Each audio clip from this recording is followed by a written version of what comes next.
Long time listener, first time caller. Long time listener, first time caller. Long time listener, first time caller. First time Caller. First time caller. After downloading the free Discord app, use the invite link in the description or scan this QR code with your phone to be taken to the Beyond Wednesdays Discord server.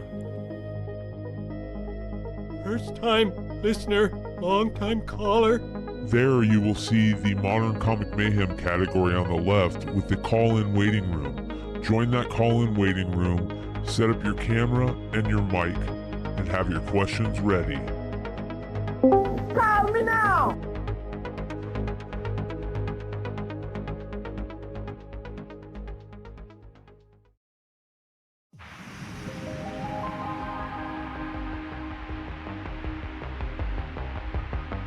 The following program deals with a controversial subject. The theories expressed are not the only possible interpretation. The viewer is invited to make a judgment based on all available information.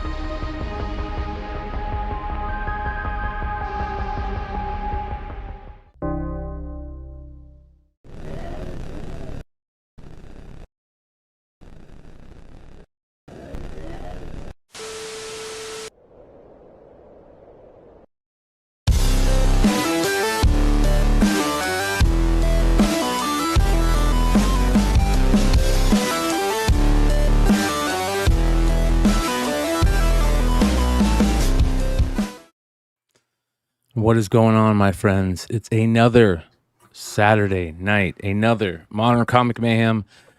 Thank you to all 35 of you that are joining us live. I hope you guys enjoyed the sesh. I hope you guys had your own little sesh. Hope you guys are enjoying the music. The playlist is growing every day. Let me know if there's any audio issues, you guys. I think we got Aaron. What's up, brother? How you doing? Dude, I'm doing pretty good. Yeah. I had a busy work week, and then like as soon as I got home yesterday, I literally passed out and didn't wake up until like 5 or 6 in the morning, and then I fell back asleep. Just catching up, and because it's too hot to do anything. Bro, dude, let's compare. I think me and you probably have pretty similar heat levels. Let's compare like what is it, weekly forecast? Yeah, because I checked the temperature today and it said it was 97 degrees, and I was like, okay, but then it's always that feels like, right? That's what gets you, and it's like it felt like 107 today or something like that. I was like kind of like, oh. Jeez, bro. Jeez. Yeah. How about this? 112, 113, 111, 108, 109, 111, 110, 111, 112. Fucking hell, bro. That's what Phoenix is in the summertime. It is fucking hell. Yeah. With an extra fucking sponsored specifically by Aaron from Josh's fucking comic books. So. I was catching up earlier today, like watching all the different shows, and that was like the intro for the Hot 10. That was hilarious. The thumbnail, like all of it. Yeah, bro. Jesus, man. Frosted Flakes for dinner. That's old school. Nice. Yeah, solar flares. Fucking Chad Cave, bro. The sun is fucking spewing hell all over us right now, man. Get ready for that Canada's EMP. on fire, so I don't know what it is, bro. Yeah, it's fucking going crazy in Arizona, that's for sure. Yeah, man, lots of interesting stuff going on. You know, Hood said something the other night that just got me thinking, and I started doing the research into the rumors on the post-credit scene, right? For Marvels. Have you seen the rumors for this? I have heard a little bit about it, but I don't remember exactly what it was. So basically, yeah, okay. End credit scene, Kamala Khan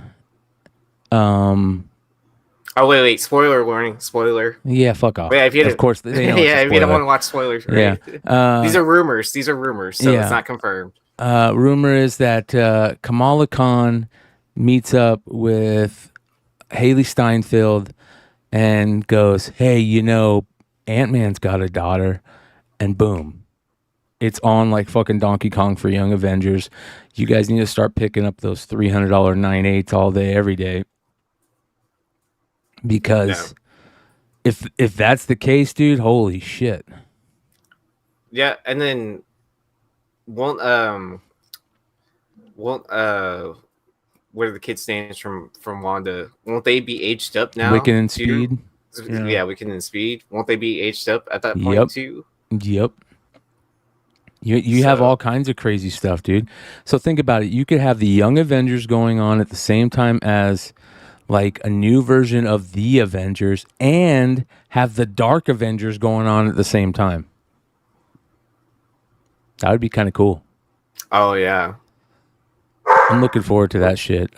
Marvel's also putting out a new White Widow, Yelena Belova character comic. She's getting her new ongoing. Looks interesting. So they're putting a little love behind that character. That means good things. And then Longshore and I are hoping for that photo variant that where she's doing the pose. Yeah, fucking A, man. So I would, man, they will still be 309.8, then 100. Hey, if you can get them for 100, get them for 100. Shit, I'm telling you, why wouldn't they try to put that Young Avengers team together? Like, don't be stupid. This feels like one of the easiest plays. We always talk about how easy these plays are, and none of us ever like really go in on them. You know what I mean? And sometimes, and I'm the worst. I'm always talking about this shit all the time, and I never buy shit anymore. So, man, I'm gonna be looking for those $300. If you can find, cheap Young Avengers stuff, go look for some of those. What was it? What was that Young Avengers book with Scarlet Witch? I forget that book, but they had some good variants for that book. There was some good variants out there for the Young Avengers stuff, and you can start looking for some of those other keys. I don't know, man. I have a feeling that if this rumor is real, then it's Young Avengers all day, every day. Yeah, Children's Crusade. Thank you, Paul. Yeah, that was a good book. And maybe they do a Children's Crusade style thing to bring in Wiccan and Speed, right? That'd be cool. Here's the problem. Olsen doesn't have a contract. So is her contract ended? Yeah, she's not she doesn't have anything to play anymore. So they're gonna have to get a new contract with her. Yeah, man.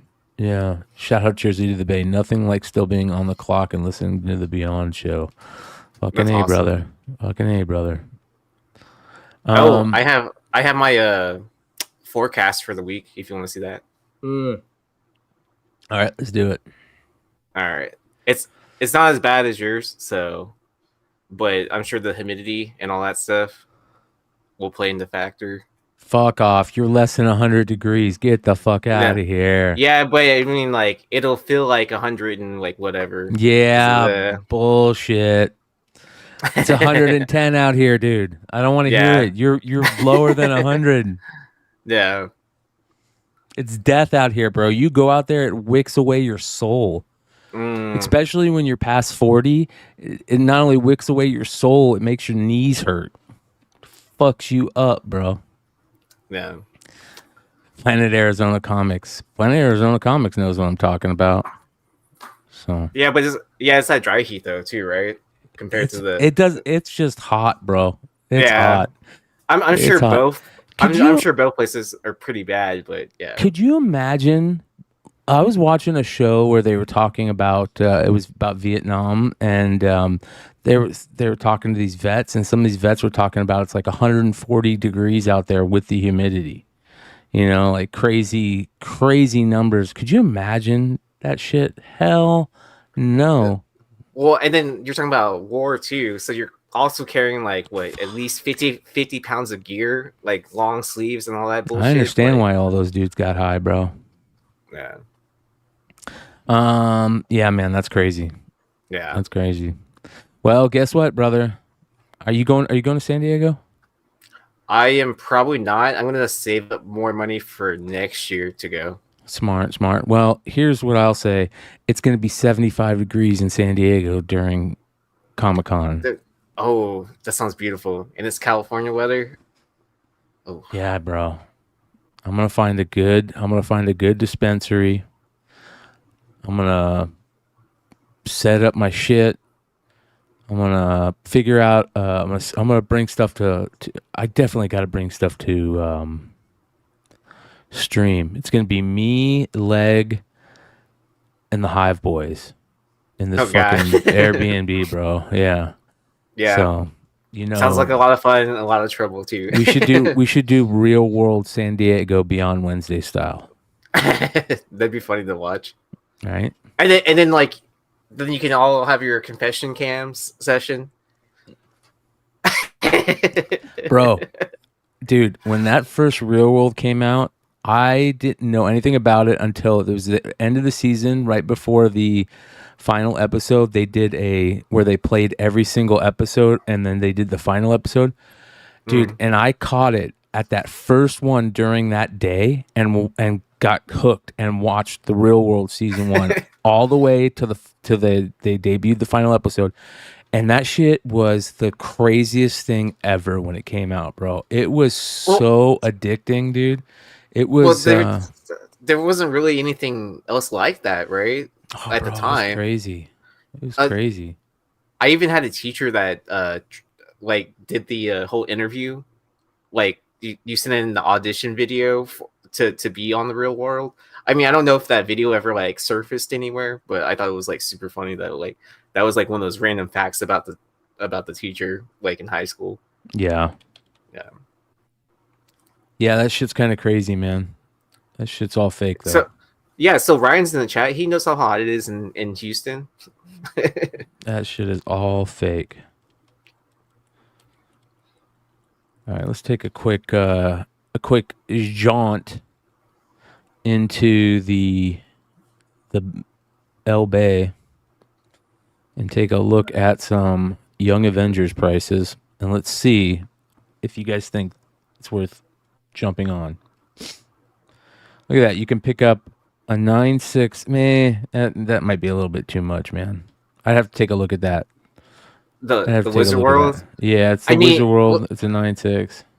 I think if you're going to chase after the Wizard World one, you want to chase after the Red Label 9.5, right? Yeah. Yeah, the one that just sold for like a grip of cash. That's really expensive. So, is it still really expensive on that? I mean, I would assume just because of that Red Label premium. Oh yeah, bro. It's really expensive.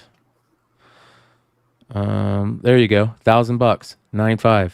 Wizard World. Oh wow. Right there. Look at that timing, bro. Synchronicity just hangs out right next to me all the time, bro. It's just chilling. $1,025. And that's if anybody has ever taken one of these out of a 9.5 from the Wizard World, you're a moron. What up, Hood? Hey, what's up, man? Dude, we're talking about your Young Avengers rumor. It's not a rumor. They put it out. It's a leak.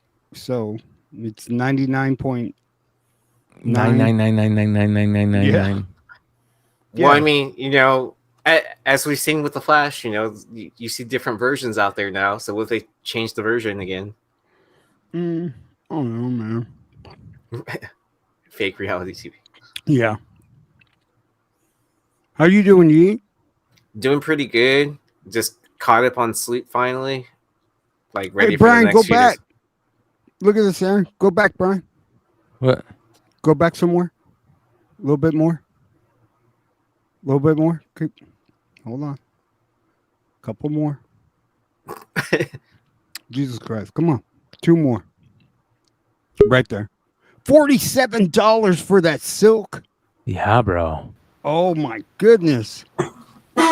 Yeah, bro. Nice. Somebody got a real good buy with that book. What up, Well, James? what did it used to be at? Was that like $100 book? Hell yeah. Yeah. Okay. I mean, but there was a lot of inflated prices for a lot of the hip hop covers, right? There was. Oh no, man. That silk one was just tough to find, man. Well, that one was one of those ones that I think had substance. A lot of those hip hop variants didn't really have substance. That was one that really did, though. Look at that, dude. Where did those go? Where the fuck did those go? Where did they go? They just fucking got up and walked away. There we go. Look at that. You can pick up a director's cut 9.8 for 150. You can pick up a regular 9.8 for 300. You know what I mean? I don't think those are and you might be able to get them for 250, dude. If you're on the lookout. Have you looked up the Bukaki variant? I'm trying to get them sold, bro. I'm trying to get them sold, man. Oh. I'm never gonna hear the end of that one. Look at that. Look at that. No, that probably sold for 150, right? Oh, look at there. Look at there. The second print. Oh yeah, in black and white. Yeah. Now I think the color one is harder to find. I don't know. What do you think, Aaron? 150, 160. With the second print versus the first print on the 1 in 50, I would assume the 1 in 50 would probably be. I mean, in a high grade. Well, how many people were buying second prints back then? $5. $5. Whoa. Are you kidding me? You guys, we should be picking these up. What are we doing? Yeah, Mike, the Funhouse variant or the Toy Biz variant that's another big one. I'll look those up. I'll just look up the figures here in a second because that might be the play. What are you just looking up? Young Avengers? Yeah, dude. I'm just trying to check the market. Sorry, guys. I'm hanging new art, so if I get too loud, let me know. But we'll just mute you. How about that? Less than $100 for a raw version. I mean, is that not the play? Oh, buying a raw one and those are really easy to press, right? Hood, Young Avengers are really easy to press. Oh yeah. I mean, if they don't have any color breaks, man. That was good. That was good modern paper from Marvel on those books, from what I remember. It was like proper, decent modern paper. I love this issue, man. This cover for number 10.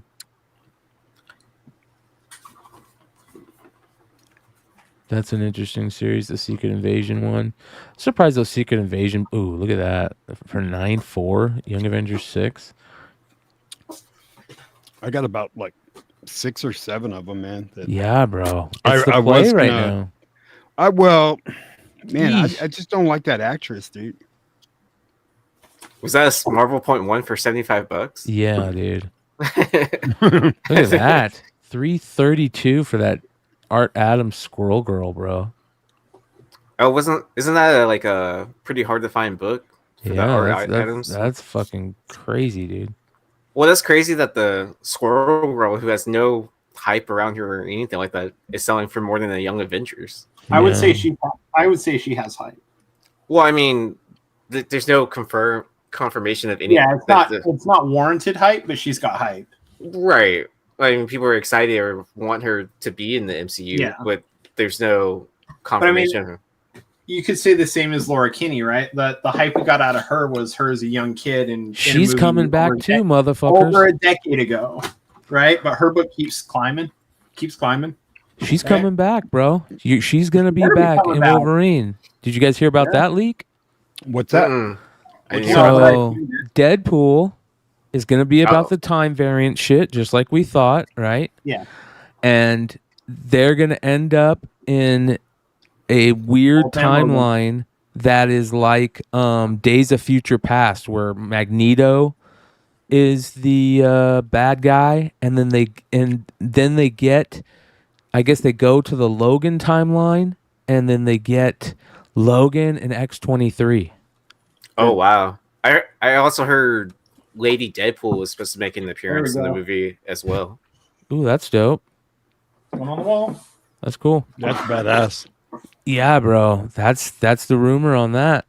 That's the rumor on that. Yep. Dude, Deadpool. And you gotta know what see- it is? It's Deadpool. They get pissed. The time variants get involved because they get pissed because Cable's little thing, his watch.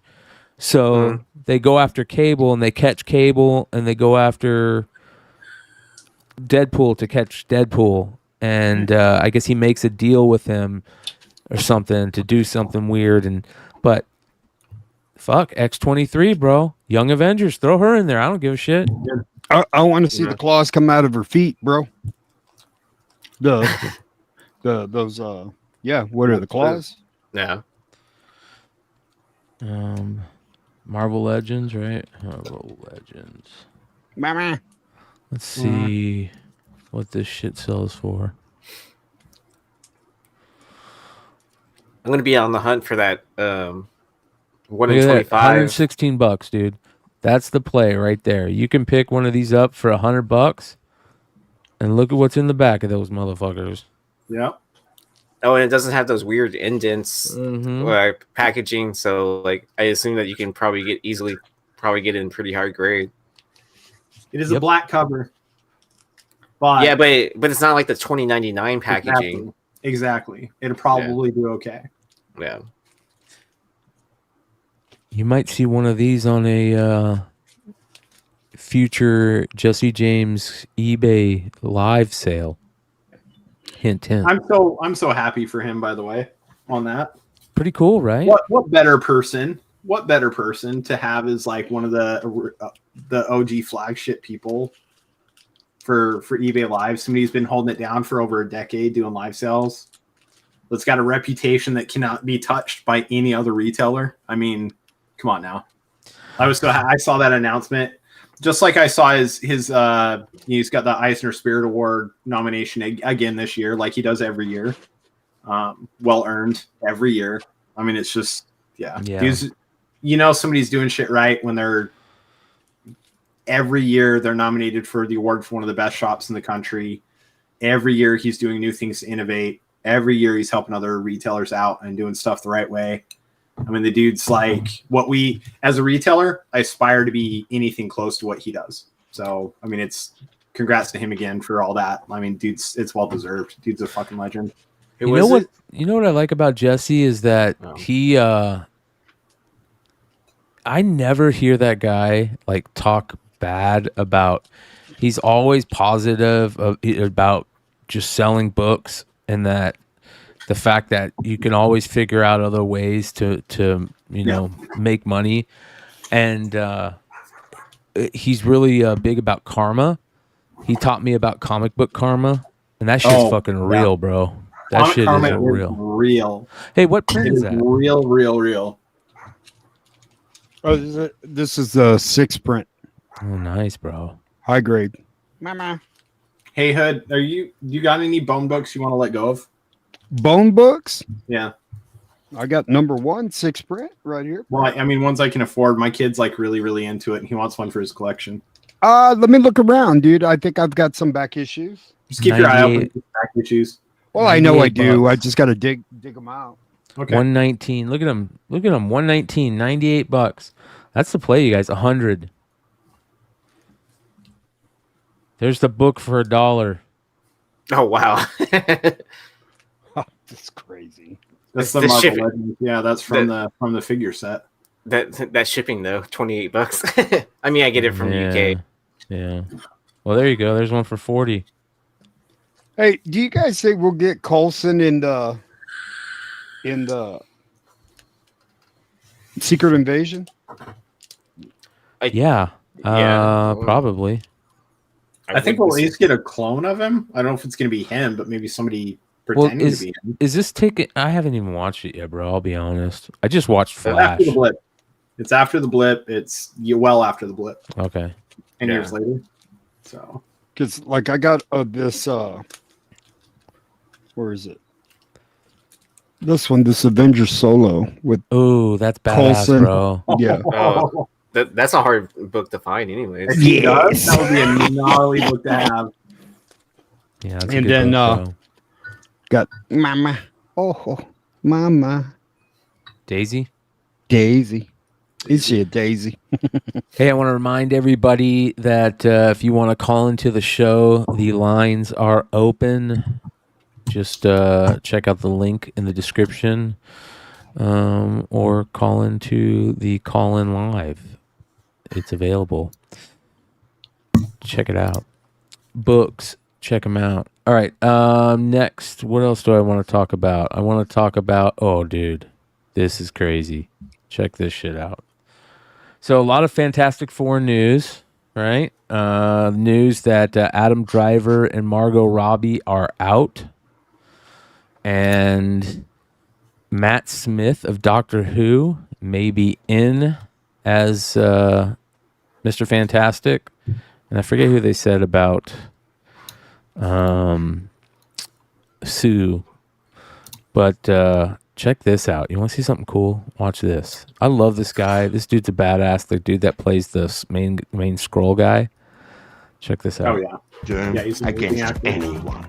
Victor Von Doom is the greatest single character in the entire MCU, bar none. He's the first character to ever have a substantive backstory that we could understand and that gives context both in the old traditional Cold War minor state kind of idea and Dude, you can tell this guy knows what he's fucking talking about, bro. He's passionate, man. Dude, he is a Doctor Doom fan, bro.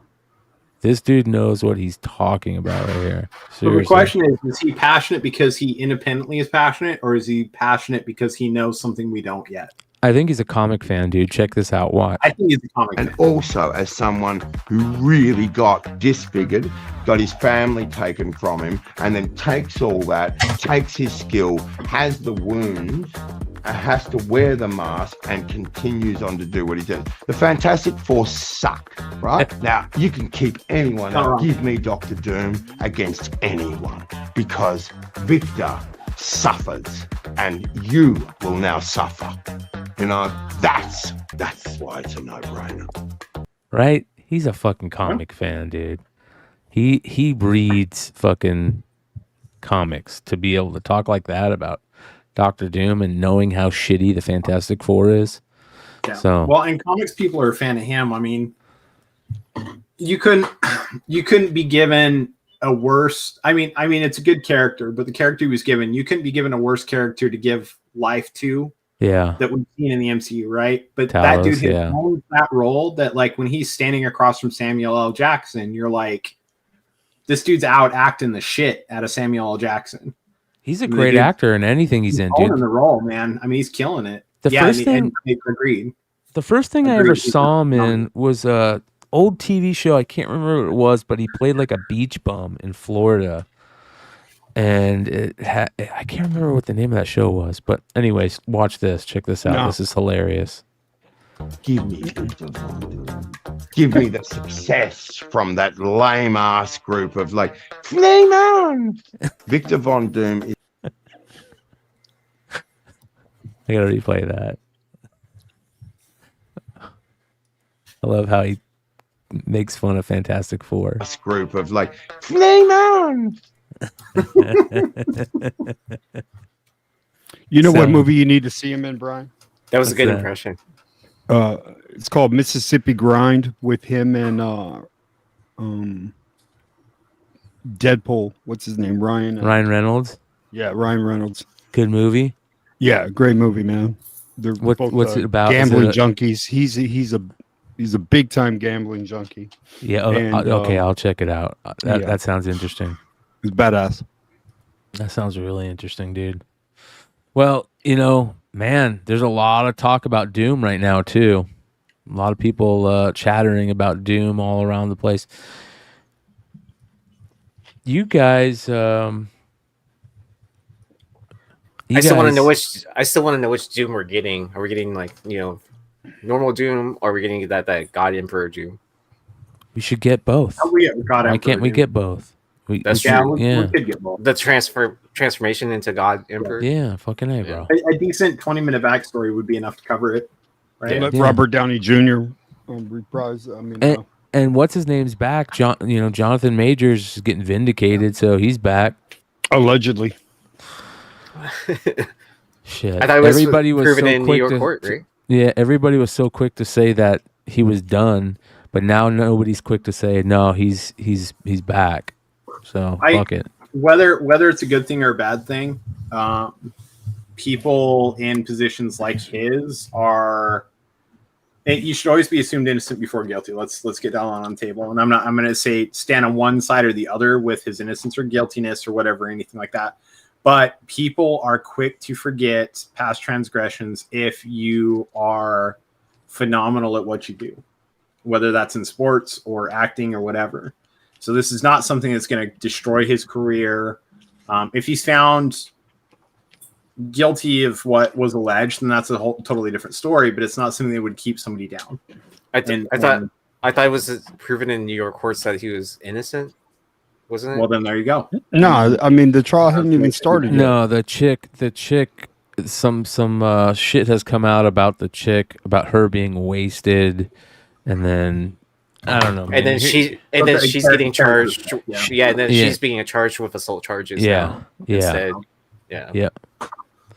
So, but either way, I mean, look at Robert Downey Jr. Right? Look at all the horrible shit that dude did, and now he's the pariah for the MCU, right? Like, right.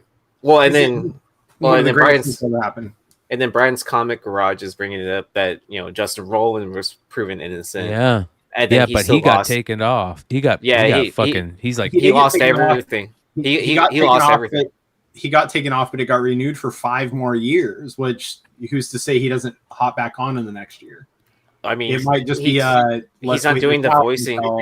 Well, he's not doing voicing for Rick and Morty for this year, right? But then he also lost. He also lost his all his animated series for Hulu and all that. So he got fucked. Yeah, so he lost everything. I know. He got screwed, man. Oh, he got removed for a season, but he still lost a lot of his all his side project stuff that he was. He did, but that doesn't mean he's not coming back. Is what I'm getting at. Like, there's the short memory with stuff like that, especially when at the end of the memory you go back to it and they're like, "Well, he was found innocent." Like, then it's an easy situation, but innocent until proven guilty. Unfortunately, we don't follow that in our society too often. We don't follow it in the legal system nearly often enough. Because you fall victim of the court of public opinion. Yeah, exactly. Which I do feel bad for people that are in that. I go to court tomorrow, nobody's going to give a shit. The rest of us go to court tomorrow, nobody's going to give a shit. Somebody of note goes to court tomorrow, then all the opinions are made before they even step foot in the court. And it's an unfortunate circumstance. It's good when stuff comes out to be black and white one way or the other. Unfortunately, when it comes out gray, people are still left to their own devices and opinions.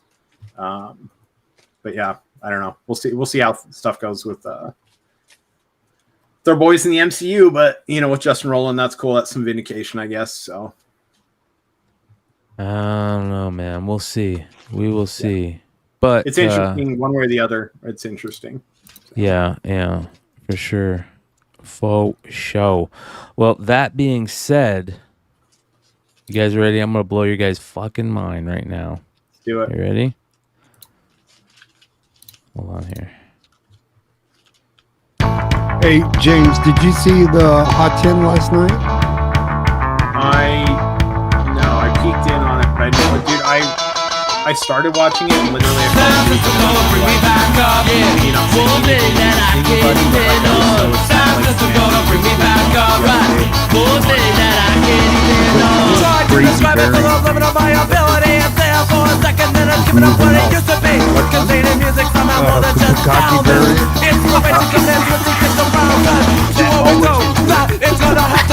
You always know that she'll be back in the cold. One of the buttons are made it in a song, so he's coming and giving that hope for just a second and it's gone. What? Sounds of the world bring me back up, right? One day that I can't even know. Sounds of the world bring me back up, yeah. One day that I can't even know. Static pulse inside of music bringing us a state. So temporary, changing nothing and it's left behind. Just a second, but it's leaving just a point of mine. To resist despair, that second makes you sing. To resist despair, cause you can't change everything. To resist despair in this world. That's I've got a crazy, book- bro. I've got a book that I did something like that with. What year was that comic out? What came first, the chicken or the egg? Well, Yeah, I mean- Marvel Tales 210. Well, was Marvel Tales 210 a comic recreating that the reprint it did, or so No, I that's think what- it was new covers, and I know McFarlane So did that- a whole shitload Pretty sure it of was them. new covers. yeah. It was new covers for 90% of the run, but I don't know about. I'm not 100% sure about that. Cover Let's check. date 1988. There you go, bro. And then Operation Ivy, they got their start early, didn't they? Yeah, bro. Yeah. That's crazy, dude. I never knew that. 87 is when Op Ivy started. I don't know when that symbol got used. I would That's assume for their so first cool. for their first record, right? Yeah, dude. I mean, when I think about Operation Ivy, that's what I see. I see that in white. So That's they had a release January of 88 on a 7-inch. So I don't know if they use that symbol on the 7-inch. It's pretty dope, though. That's cool So shit, man. did somebody come out and say, "Hey, stole our art," or? No, hell no. Nobody did that for Danzig. Nobody did. Or I mean, for fucking what's the name of that band that did the that Danzig fucking sang for? I mean, you said sang. You Misfits? said sang. The And that's a Misfits? pretty loose. You mean? Are you talking about Pretty loose thing. Sam Hain? Yeah.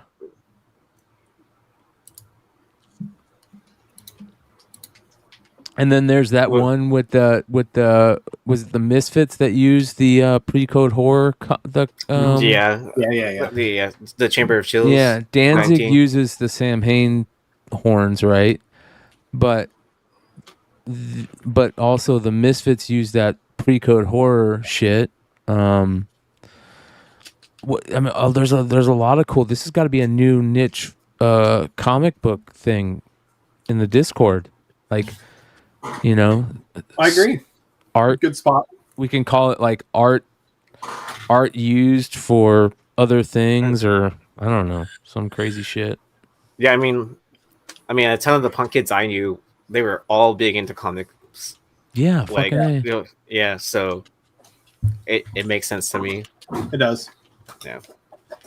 Yeah, man, that's cool. It shit, bridges a lot of creative mediums, right? Like, there's a lot of people that are into comics that are also into other things, and so obviously, that love for that one genre of things is gonna shine through. Yeah. We see it countless times. I mean, look at who's been doing tool posters for the last 4 years. You know, Adi Granov, Adi Granov, fucking Frazetta, Sarah Frazetta. Yeah, I mean, dude, it's just been it's like comic artist after comic artist has been doing tool posters.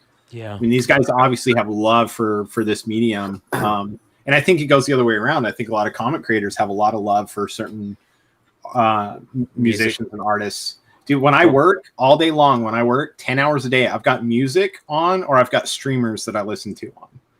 And there's, you couldn't tell me, if I was an artist, you best believe there would be some like little hints and notes of the music I listen to throughout the day in the work I do.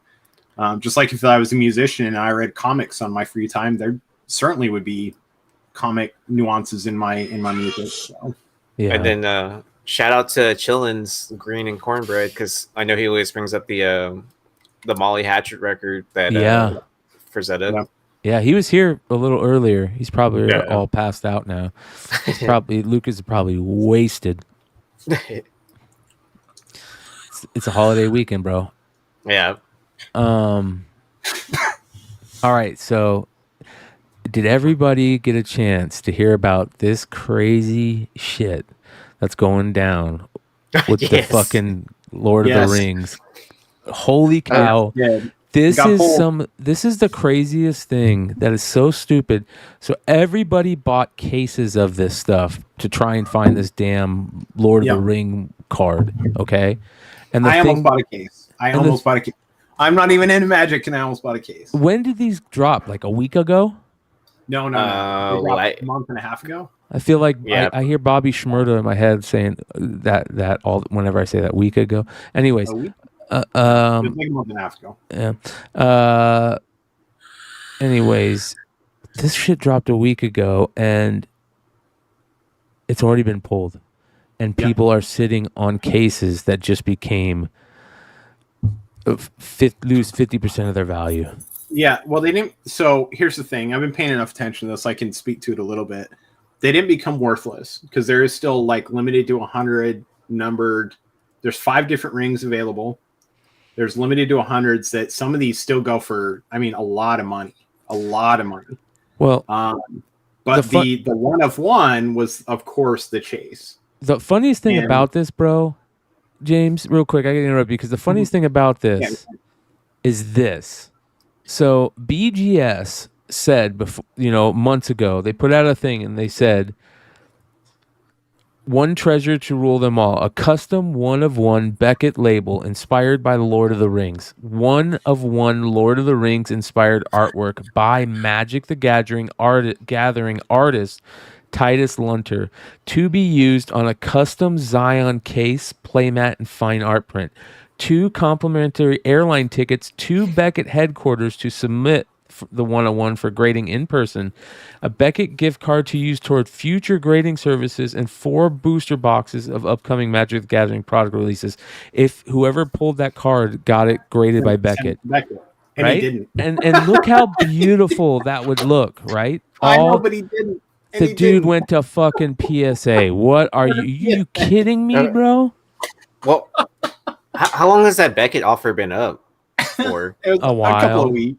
Yeah. Okay. Yeah, because I keep on hearing that the card was pulled before that offer was even out there. I would assume it was. And I said this, my brother was heavy into this. My brother's huge in Magic, so he's the one that got me into this, and he was in town a couple weeks ago. He's like, "Bro, have you heard about this?" I said, "Yeah, I heard." Do you think he's going to crack it? It's when it went from like the $300,000 bounty to $500,000 bounty. And my brother, it was a $2 million bounty. Yeah. For this card? Around, and he goes, "What would you do if you pulled that card?" And I said, I wouldn't tell a fucking soul. And I would sit on it. I'm like, because Golden or somebody else is going to come forward with like $1.5 million bounty. Like somebody's going to do something stupid. There was a $2 million bounty on this? It ended up hitting $2 million. Yeah, so somebody's getting $2 million for this? No, they did. For that card. No, they declined the bounty. And then what a bunch of idiots! It's going to sell for way less. What? Yeah, they did 1.2, 1.3. Yeah, they declined the bounty, and then they're taking offers through a law firm. So the person that pulled it also is still anonymous. Like no one knows who pulled it. What a fucking moron, dude! They're dumb. That was dumb. Yeah. Well, and then like when I saw that it was graded by PSA, I was like, oh, okay, that means it's going to go to an auction house, and it's not going to go anywhere close to that $2 million bounty. It's gonna, I'd be surprised if it hit $1 million. Yeah, it'd probably do 1.1, 1.2. I think it'd do it higher than that at auction. Man, I would have taken collectors willing to spend that money. The guys that were paying $2 million for this wanted it for the clout of owning it, and that's a different ball game. Well, and then there are all kinds of other crazy bounties for it too, right? So the original $2 million or the bounty that went to $2 million was originally $1 million. There was like a $50,000 bounty where you could take the card and throw it in the volcano. I would have taken that one, the $50,000 bounty, to throw it in the volcano. Like how much content could you make out of that, right? Like to sit there and throw a card into a volcano. I'll tell you what, not $1.955 million worth. I mean, $1 million worth of content. Yeah, fuck off. I mean, the video that you made to go viral on that, like, no, you don't think so? No, you wouldn't make $2 million off that video. I mean, you would make $2 million off that video for sure, but you would make a decent chunk of change. You'd make a good chunk of change for sure. And then you'd be known forever, like as the guy that that threw that card. Burned the One Ring. That actually destroyed the One Ring. Yeah, that would actually be pretty cool. That would actually be pretty cool. Yeah, and then the guy that actually destroyed the One Ring. Yeah. Fuck Frodo. I did it. Dude, I don't know. $2 million is a lot of money, bro. That is true, though. $2 million is a lot. Yeah. I can figure out how to spend $2 million and make. I could give you some ideas. Yeah. Lots of hookers and blow. Joseph Quiet. Hookers blow, he's like, heroin, he's like, and I'm the one lobster that, tails. He's like, I'm the one that pulled the card, and you don't know it. Lobster tails and blow. You got it. No, hookers and blow, and then heroin and lobster tails. It's a whole weekend, bro. No, you got to do lobster tails then heroin, not the other way around. Okay. Everybody knows. Lobster tails before heroin. Everybody knows that. I've been hearing people talking about that Gun Honey book. I saw James Kreider, who make sure you guys should follow him on IG. But that Archie homage for Gun Honey. Well, check this out. I saw this on IG. How about the original freaking art, man? Woo-hoo. Yeah. Look at that. It's been working on the consignment for over half a year. Yeah. This is Bryan at Heritage. See, I don't think Logan Paul pulled that card because otherwise he'd be talking about it like nonstop. Like, there's no way he would remain anonymous over that. Is there rumors that he's the one that did it? Yeah, there's rumors, but he didn't. There's always rumors, you know. And if it was him, he would already have a chain. So, wow, could you imagine owning those covers? How much do you think those are going to sell for? I know what I would pay for them. If I had stupid money, I'd pay like 55 tops. I know what they are. Like, I know what they're, but I would see an upside on them. I would see 40, 50 grand is probably what they're going to sell for. I think 40, 50. And then I think in 5 to 10 years, they'll sell for double. I really do. The way the art market's been, I wouldn't be surprised if they went for double later. Were you at Heroes Con for the art sale? Yeah, I was. How was that, dude? It was cool. Can I tell you the highlight? The highlight of the night for everybody that was there. Yeah, let's hear it. The highlight of the night for everybody there. Okay, I'm standing next to my homie from Captured Collectibles. Stand next to him because I've been talking to him all weekend. So I'm standing next to him and he's bidding for this amazing. It was cool. It was the Scotty Young piece, the two art piece that I think you guys talked about previously. Yeah. And he's bidding on it. And there's another bidder off in the room that's bidding on it. And so they're bidding against each other. Finally, this other bidder, he's like, yeah, fuck that, man. And he lets it go. And this other bidder gets it. And they call sold. And his son jumps up. Yeah. They had been bidding against each other from like $7,000 to 9,500. Him and his son were bidding against each other, not realizing they were bidding against each other. So the look on his face was like, oh my God, right? And then his son runs over and goes, Dad, I got it. And he goes, I know, kid, I was one bidding against you. And just to watch his son's face go pale, I mean, like wider than my shirt pale, was the greatest thing at any convention I've ever been to that I've ever witnessed. It was the most glorious thing. Just watching the color just literally bled from his son's face. And I'm just like, oh my God. So they said next year they're going to sit next to each other when they bid on stuff. So problem solved. But and he had a great mentality about it at the end of the night. He's like, hey man, it went to charity anyways. And he's like, it's cool, but because I would have paid that for it. Like, it's cool it went to charity.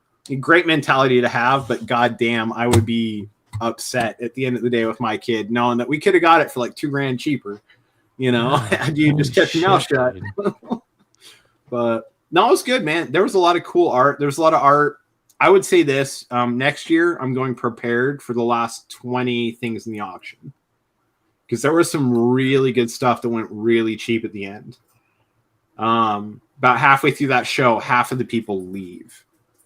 And there was some really, really good stuff that went, I would say, criminally cheap. What's like? So- What do you mean? Like 1,000, 500, 200? Yeah, like $500 for some original art pieces that probably should have gone for 1,000 or 1,500. I mean, there was some really good stuff. So, yeah, I'm hoping to be financially prepared next year to like go into it and like I'll sit it out. I'll sit out the whole 2.5 hours of the show and wait for the last 20 things to go up for sale.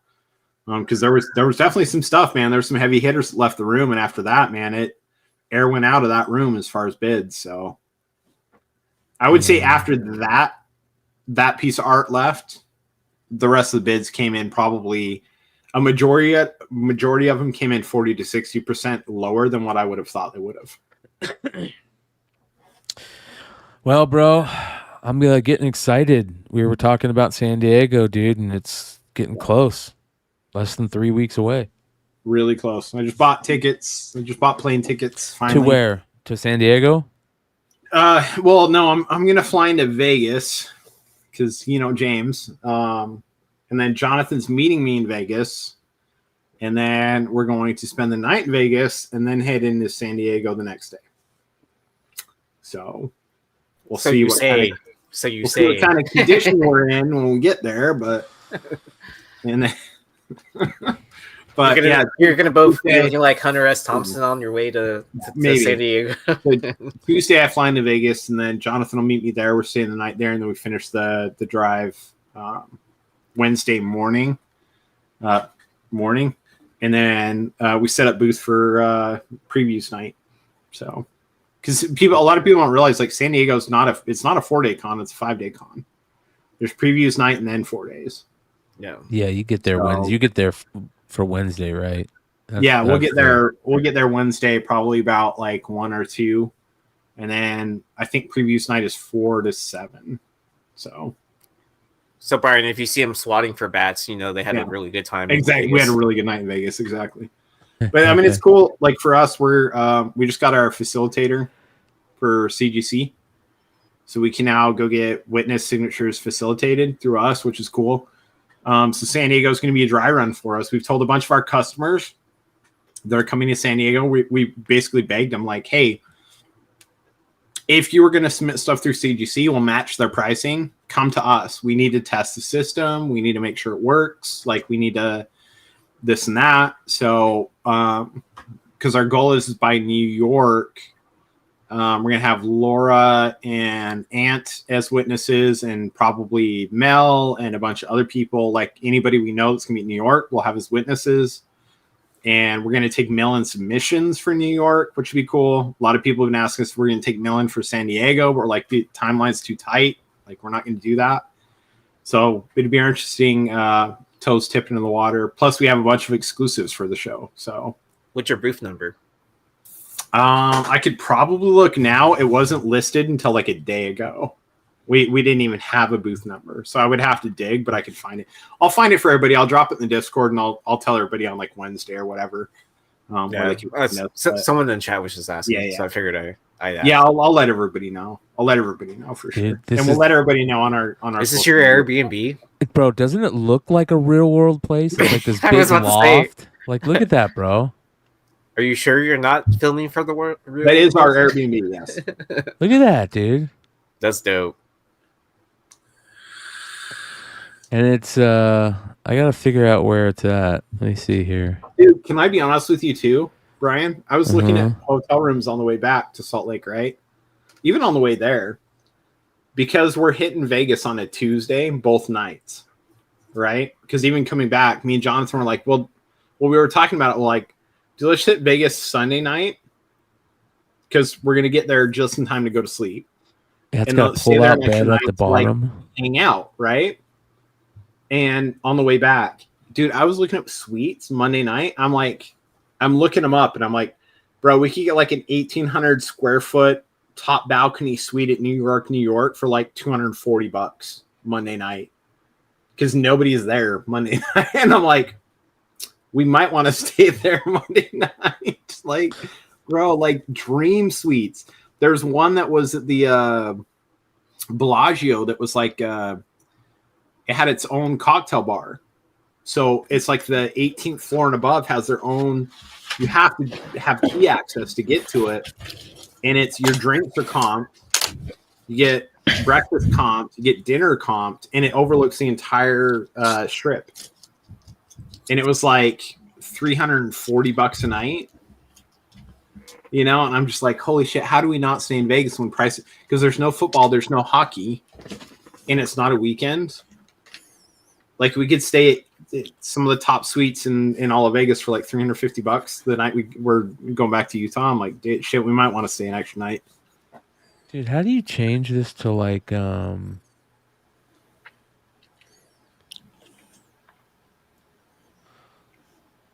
Street View? Yeah, no. How do you change it to be like satellite, you know what I mean? Oh, go back out.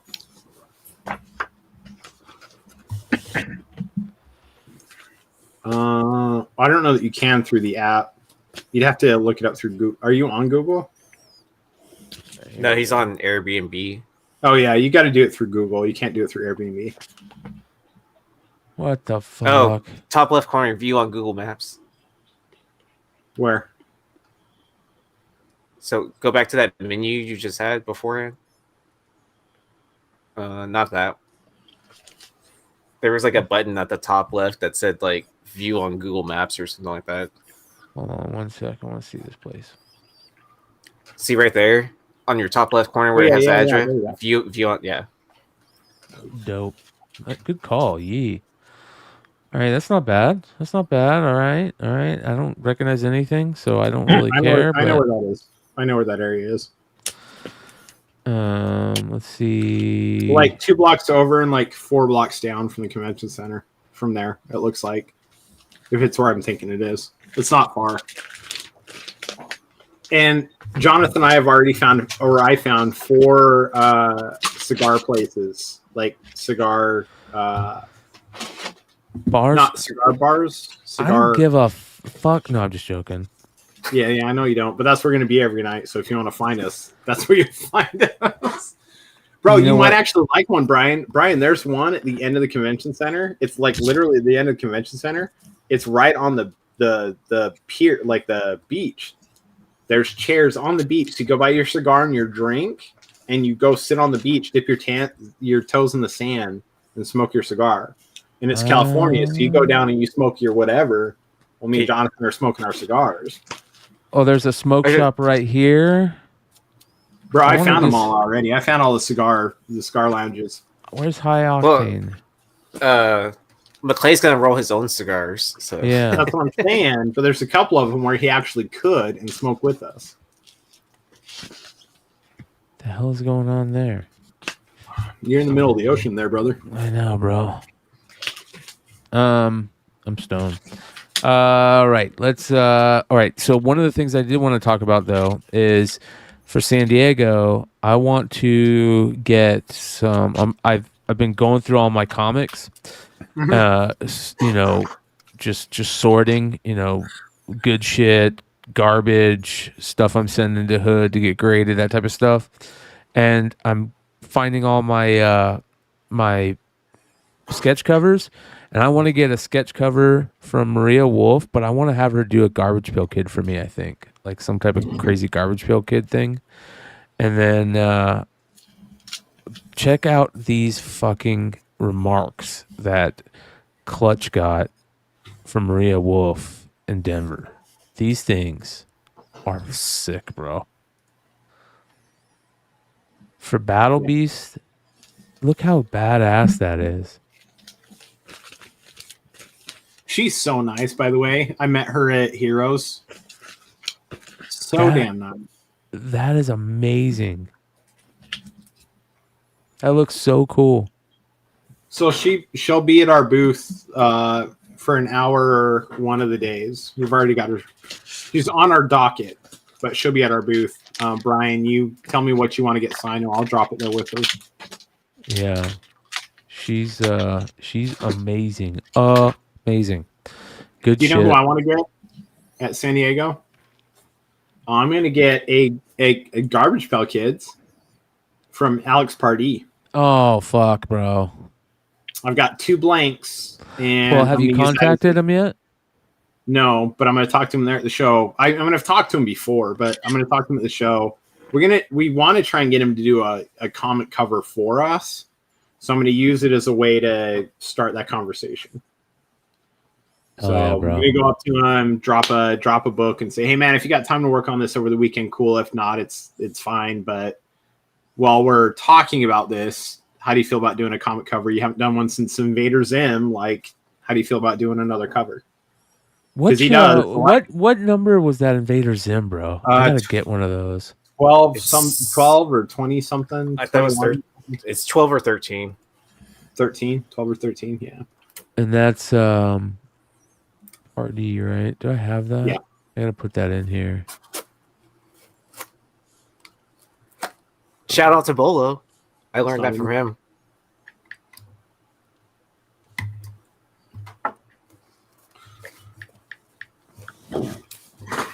All right, Alex Pardee.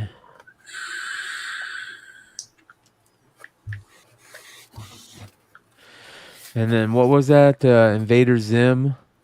Yeah, you just getting rid of Connor there? Or no, you moved Palmiotti down there. Yeah. Hold on. Alex Pardee.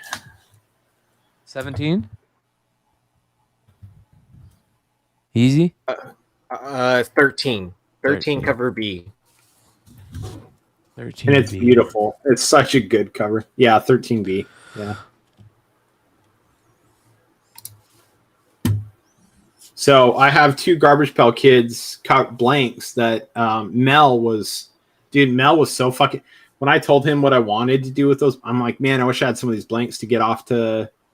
And those blanks, like, people don't realize those blanks for that book go for $60 a piece. And Mel sent me 2 of them, and he's like, yeah, dude, go do your thing, because Mel's Mel. And so that's my goal. Like, nobody's touching those blanks. The only person touching them is Alex Pardee, because that's who I said I was going to get done by him. That's who I told Mel. So my plan is to get both of them done and send one back to Mel and be like, hey, bro, thanks for the blanks. Because he sent them both to me like, yeah, dude, do your thing. But I want to get them both done by Alex Pardee and send one back to him. So here, don't forget to send him that it's literally boxed up, chilling here. That print 9.8 for $74, you guys. Dude, ungraded, we're going for like 40 to 50. Well, last time I looked, that 9.8 for 75 is. I'm pretty sure I sold one on Whatnot for like $60. So. I pulled the trigger on this. Are you kidding me? $74 for this? I would too, but I'm buying away right now. 39 for raw. 19. I'll buy that 19 right now. Fuck. 13. There's a 378 from Canada, 18, bro. Yeah, it's 19 after 15 shipping though. Someone was selling like a bunch of them at one point in time. Like, they found like a case of them or something like that. Oh, shit. Bro, look at that, dude. That's sick right there. Galaxy Con exclusive, yeah. Yeah, I gotta buy that too now. Damn it. There's some good covers in that Invader Zim run. All right, I bought enough stuff for tonight. So yeah, dude, San Diego is going to be fun. I want to get some sketches. I want to let's see here. If I can get out there, I'm going to try and either ride out with Alex, or I mean, Jesus, I'm Alex. With Anthony and Laura, if they have room, and if they don't, I'll try to maybe find a ride with Jesse. Last resort, I'll just rent a car and head out there. I don't want to have to fly. Fuck that. We'll see though. It's gonna be fun though. It's gonna be a nice little get away from the heat too, man. 75 degrees, and it's gonna see a lot of people. If there's anybody that's gonna be out there, let us know. Say hello to us. It's gonna be a very interesting show, dude. Yeah, we were talking about that earlier. Yeah, it's gonna be a weird one. Because last year the show was like really jovial. Everybody was still like on the whatnot high, and we were all, enjoying selling comics, and it just felt totally different. And this year, there's going to be I have a feeling there's going to be some weird kind of cringeworthy moments for little bits of time here and there. But, I think people will get over that. But man, it's a totally different ball game now. Yeah. The industry is different. It's definitely different than it was even a year ago, right? Really different. I think people are a little more stressed out about their bottom line than they were last year. There wasn't a lot to worry about last year. Books sold. People wanted books sold. Now it's more competitive than it has been maybe in 5 or 6 years. Yeah. So it's going to be interesting. Like, honestly, it's going to be interesting. So I think I will say this: over the last couple months, I've seen that retailers that do this on the regular have definitely stepped up their game.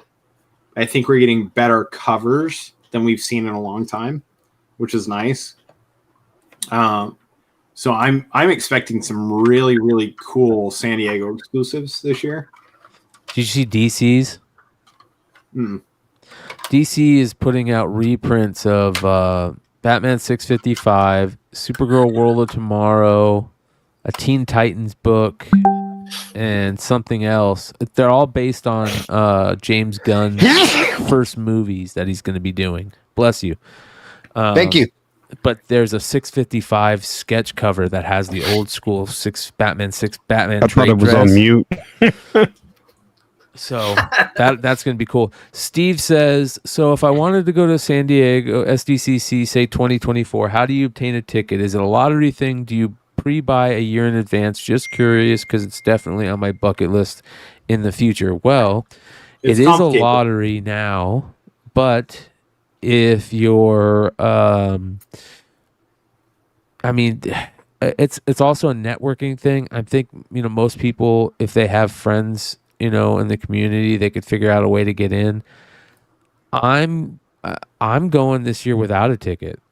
I don't plan on spending as much time at the con. I don't think it's going to be hard for me to find a ticket, just because there's so many people that we know that are going to be there. So I'm not worried about that, but I'm just looking forward to hanging out with friends, seeing people I haven't seen in a while. I'm really looking forward to seeing some people, man. It's gonna be a lot of fun. So the way it normally goes, to answer your question though, the way it normally goes, you make an account through San Diego Comic-Con's portal, and then next year when tickets go up for sale, you will attempt to purchase one. And they take everybody who attempts to purchase one, and it's a lottery system. And if you get it, you get it. But if you've gotten a ticket previously, you're grandfathered in. So it's very similar to New York City Comic-Con. If you get one, you don't miss a year, is what it comes down to. You don't forgo your tickets. You buy them every year. Because of that, San Diego Comic-Con sells out every year, because nobody wants to forgo their tickets. Even if they can't that year, they still buy their tickets because they know next year they want to go. But yeah, that's what you do. You build your portal in the San Diego Comic-Con thing, and then you check your emails. When it gets around that time of year, you just pay attention to your emails. I think it's hey, the portal's open. It's usually like a few months after the con has already happened. Exactly. It's usually so I would sign up for so I would sign up to be in the portal now. If you want to attend for next year. Definitely now. Yeah, we had a customer of ours asked, because he wants to go. It was actually pretty funny. He wants to go to the Bad Idea party. He's like, dude, I wanted to come down to go to the Bad Idea party. And he goes, and how do you get San Diego Comic-Con tickets? I said, well, you can't. They're gone for this year. You can get on board for next year. He goes, damn, I really want to go to the Bad Idea party. And I'm like, dude, you can still go to that. That's not at the convention. Yeah. And he's like, what do you mean? I said, that's an offsite. Like, offsites, you can still come to San Diego during San Diego Comic-Con, and there's a million things for you to do that don't revolve around the convention center. So he's coming down. His buddy gave him a pin. He did the RSVP thing for the Bad Idea thing. He's going to come down and hang out with us. And we're just like, yeah, dude, come down. We'll be there. Like, we'll try and get you the con if we can even. Like, just come down, go to the party. It'd be a good time. So. Yeah, dude, that's going to be fun. That'll be fun. They sent out a little thing, so if you guys are going to be at that event, you can RSVP for it, which is cool. That'll probably just help them get an idea of what. I think it's a numbers thing. Yeah. I don't think you won't get in if you don't RSVP, but like RSVP so they know how many, bottles of beer to bring and how many. Exactly. Yeah. Yeah. So that'll be fun. eBay Live's going to be there. That's going to be interesting. eBay Live is I'll be talking to them while we're in San Diego. So. They're going to be spending a lot of money from what I hear. That's what I heard too. Yeah. This is the year to do it though. If they're going to do it, this is the year. Yeah.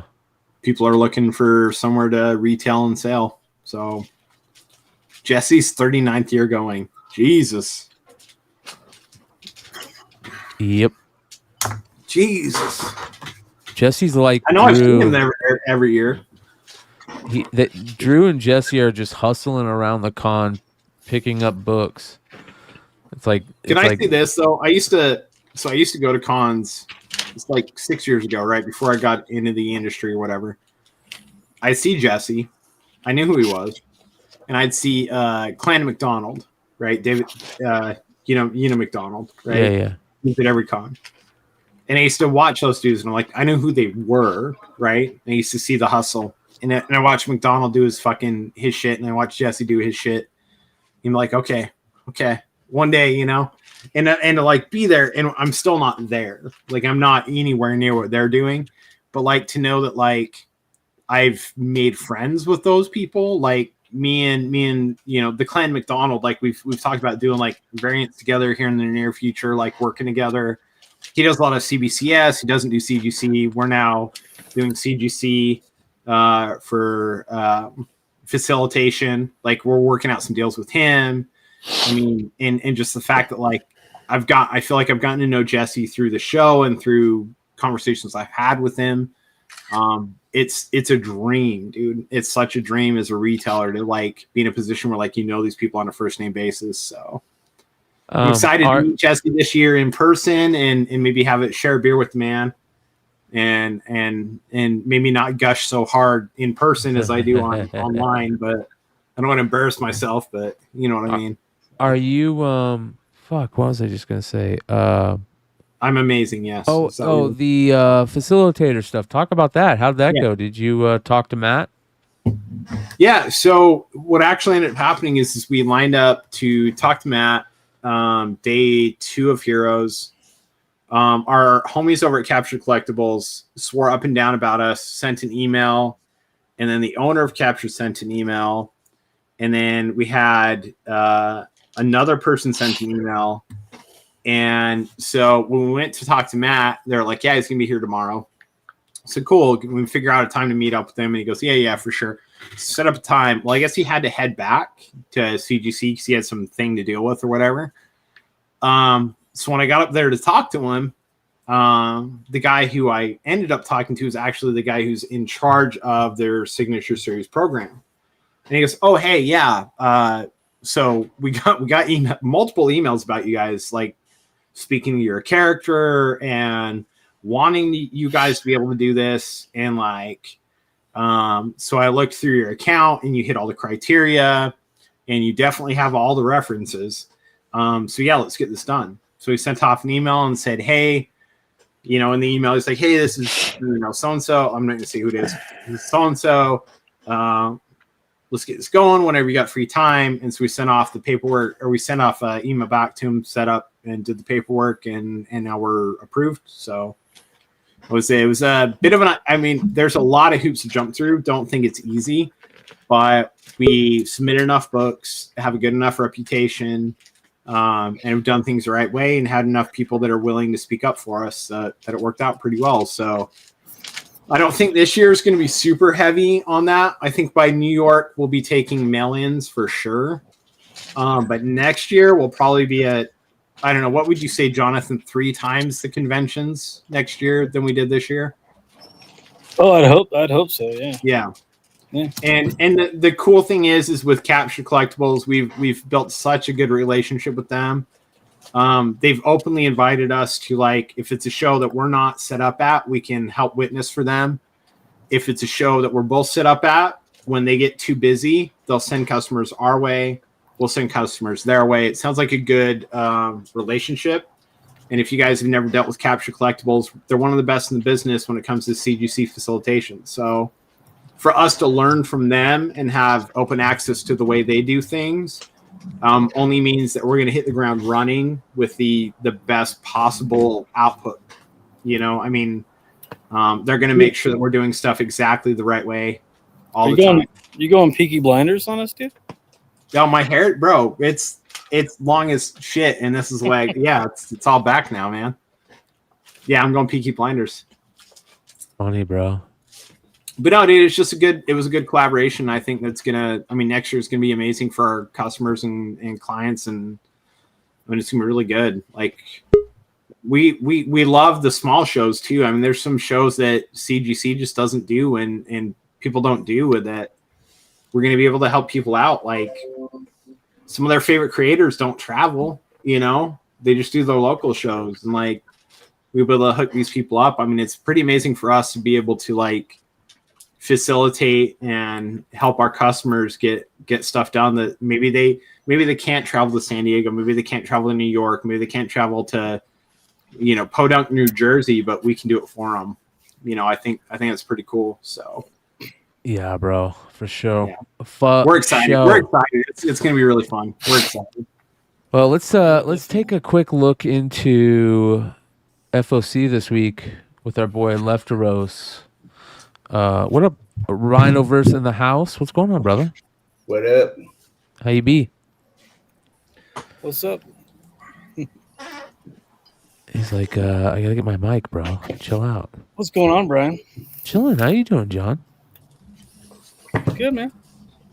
Hey, how's are you up in the fucking New Hampshire area yet? Almost. No, man, we're still trying to sell our house. Like, market's weird, man. When we first put it on the market, there was like 4 comparable houses, and then I shit you not, 3 days later there was like 48. It was like, wow, dude, it's a tough market. Yeah. Can you guys hear me okay? Yeah, dude. Yeah. Yeah, you sound fine, bro. Okay. Hell yeah, dude. Hell yeah. You dropped off. You said, "Oh, is that our you guys in there?" No, Hood probably had to jump, and he probably went to go smoke. All right, that's cool. All right, let's take a look at our boy Lefteros' FOC selections. Let's see what goodies we have this week for FOC for June 25th. June 25th. What's today? Today's the 1st, dude. Wouldn't it be July 3rd? Yeah. What are you? He's slacking, bro. Where you at, Lefteros? We're a week behind here. Where's our stuff? What is going on? No. Maybe. You guys seen the chat what Jesse just said to me? Is there no fucking FOC this week because of the holiday? It might have been pushed off. Yeah, no, FOC was what, the Monday. FOC's Monday. Look at it. Jonathan, read that. I saw Jesse that. Says, eBay Live. Yeah, eBay Live has rented out a business across the street. James, I will have them stop by your booth on Wednesday. There you go, brother. Jesse, you're a legend. Yeah, what the fuck, man? I need my FOC fix, bro. What's up? What Lefteros usually in the chat? What's going on, brother? What's the deal? The FOC's the 1st. There was FOC or Monday. There was FOC for Monday. I'll tell you one book that we should get is Distillery. Oh yeah, talk about that, Jonathan. Yeah. Yeah, if you looked into Distillery, isn't that a new publisher? Yeah, and the book coming out is the Devil's Cut. Yes, I've heard of that. It's like an 88-page monster of, like, I don't know how many previews. Who's the writer? Some big writer, right? Well, there's a whole bunch of different writers. It's Is like it anthology? I believe it's a collection of like Yeah, it's like an anthology. yeah, of previews to upcoming books. But they're not going to do a second printing. Yeah. They openly said no second printings, no additional printings. Tynion's one of the writers, so that's a There big we deal. go. That's what I remember seeing. Yeah. Couple of variants. There's a couple of like Rabbit Comics. One of our friends over at Rabbit Comics is doing a variant. There's a few variants they allowed for it. Devil's Cut right here. Yeah, there you go. Yeah, 500. Their minimum is 500 print run. Got a jock cover wraparound. Yeah. Man, I think they just added the 1 in 100. They didn't have that at first, but there's a couple of good ratios for it. I need to get that. I like that per evil. I like that Momoko on that. Oh, I look think at this. it reminds me of her older work. If you scroll up, Brian. Yeah, this one right here. Yeah. Yeah, it's a dope cat. Look at that, bro. Look how I cool looked that at cat. the per evil. The other ones we had them on order, but that Momoko, I think I ended up keeping the Momoko. I dumped the rest of them. Look at the eyeballs on that cat, bro. That's badass. Yeah, that's a good cover. That's a great Yeah, it was cover. really good. And it's I booked like by Mirko Andolfo. Is that Momoko? Or is that Momoko? No, yeah, that's Momoko. And Dolfo did her own cover, and it's Oh, cool. it is It's Momoko. cool. Okay. And Dolfo did one of the ratio covers for the Devil's Cut. Yeah. The Devil's Cut. Oh, okay. Yes. That heavenly. Hey, don't sleep on that Heavenly Blues. Yeah. Oh, man. That Legacy. Yeah. It's the Legacy Edition. I wouldn't sleep on it. Number one, isn't that a scout book? Yeah, it's a scout book. 10th anniversary of a scout book, but I know, wouldn't sleep on it. But number 2, Legacy, isn't that just oversized, like the big? No, it's just a anniversary reprinting, basically. I personally would not buy any of those. I need a second print of that Void Rivals. Yeah, that Void Rivals second print is sick. It is pretty cool. There he is. All right, What's up? I came to bring the heat along with you from dude, even though it was like 97 today, it felt like it was like 107, right? Yeah, but yeah. I mean that's what all the temperature. Did you see websites are. like the valley? You see how it's supposed to get there? 120. Oh shit. That's the temperature. That's not the heat index. That's not the heat index. Is 120 what the actual degrees was supposed to be? Ugh. I can only imagine what it was like in Corpus Christi when where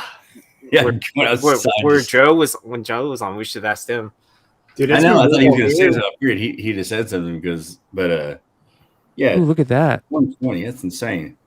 It's been brutal here in South Carolina. It was 92 today, but the UV index was 10. The heat index was, I think, 98. Yeah. And it was, it was pretty brutal. It cooled off nice, but it was brutal earlier today. That's a badass Marvel frame homage.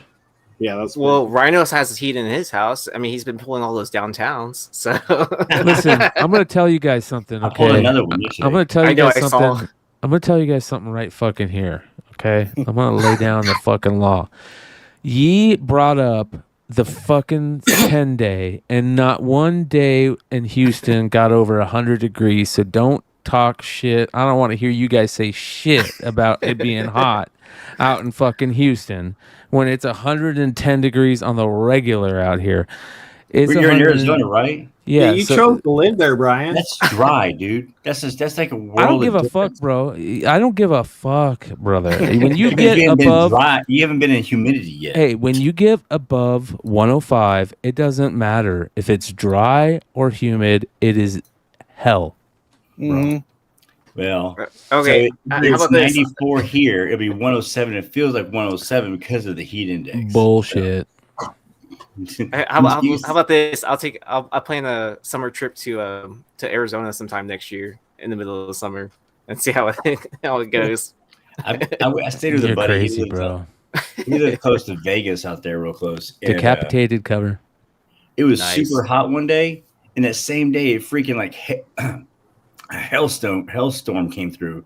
Like yeah, hell, bro, monsoon. Like on. It was all over the ground. I was like, how did it go from like super hot to super cold like instantly? It was insane. It's a desert. Devil's Cut, McKelvey. Yeah, but I was just insane that it jumped that quickly. Yeah, the Devil's Cut looks like it's the book, huh? So I was just the Devil's Cut. I was just looking at something that might be a sleeper. Maybe there's another volume of that book collects it. Oh, really? From Black Mask, and they have a bunch of incentives, but they don't have any pictures of the art for any of the incentives yet. Yeah. Oh, see, even Planet Arizona Comics agrees. I'll take 114 in Phoenix over 98 in humid in the southeast. I don't care. Good for him. Good for him. Hey, but the point is, we can both cook eggs on the sidewalk, right? Yeah. See, all right. Let's see here. Dubai is the hottest I ever felt. I bet, bro. I bet you that shit's crazy, dude. Yeah. I had him on my lawn today. Oh my god. I'm surprised you're alive and still sitting here. Yeah, I did. I had to do it twice. I had to do the morning part to mow it, and then the afternoon, evening, I had to finish it off because I had to stop by like 9. I was dying. All right, I got some great art to show you guys this week, man. I got a lot of cool art and artists this week. Yeah. All right, here we go. Let's get into it. Some really dope artists. We're gonna hit the Discord too. We got some people dropping some shit in the Discord too. Jesse, I might go up to Corpus to see a log and that's Jesse. That's what I'm saying, bro. That's exactly what I'm fucking saying, dude. That is you are 100% right. Dude, I'm 6'1" right now because I shrank. I know I shrank. I guarantee it. So maybe I'm even 6 foot now. Maybe I'm 5'2", and 300 pounds, bro. I sweat rolling a joint, bro. So I don't fuck around when it comes to the heat, bro. That's why I'm so looking forward to 76 degrees. I'll be sweating. You'll see me, dude. I'll be. You know what the key? Here's. Let me tell you guys something. Here we go. Let me tell you something. Where's Obit with the rant? Okay. There's something about having self-respect as a fat man that you try to be the best smelling, the not sweatiest person at all times, but sometimes you sweat like a motherfucker. So here's the key, right? I don't sweat anywhere else but my fucking head, bro. Like I don't sweat anywhere else but my head. And so you get a handkerchiefs. You buy nice handkerchiefs. You spray those fuckers up with some badass cologne. Throw that fucker in the back pocket. You're good to go. So key to everybody, all the self-righteous fat men out there that like to go to Comic Buy a Cons. headband and just make it stylish. I'm not gonna wear a fucking headband all the time, bro. But I will wear a headband with a GoPro on it at San Diego. So maybe you're right. Maybe you're right. Is this a Manscaped ad? No. Yeah, 20% off Bogcast. Ballcast. Use promo code Bogcast and you can get yourself some ball toner. All right, dude, check this guy out. This guy is fucking badass, bro. Chad Keith from Helsinki. Helsinki? Right. Yeah, bro. Look at this dude. He did this right here, I believe, or this one for a magazine. I saw. Man, that's freaking crazy. Let me go check this out. Give me the black light. I want to check that out. Right here. So I bought. This is how I learned of this guy. I saw this and I went and bought it. I bought a couple. It still might be available. Go check it out. Chad Keith Helsinki on IG. But look at some of this art, dude. That shit is badass. It is pretty sick. How good would these look? Like chrome refractors, different foils. Yeah, they try to make some optic cards that look like that. They're called neon something or another, but they don't look like that at all. Well, speaking of neon and foils, did you guys hear about DC and all the problems they're having with their Night Terror neon books? Oh, I did hear about that. That like they're kind of looking like error covers where it's like problems with the certain colors. Yeah. Bro, look how good that is. You must not be getting it from Helsinki. That's badass. Who is bro. this? Chad Keith Helsinki on IG, but his name's Chad J. Keith. You gotta love skulls and lasers. Oh, bro. This is next level. And his regular and his regular stuff he does is amazing. Oh, that's sick. Look at that.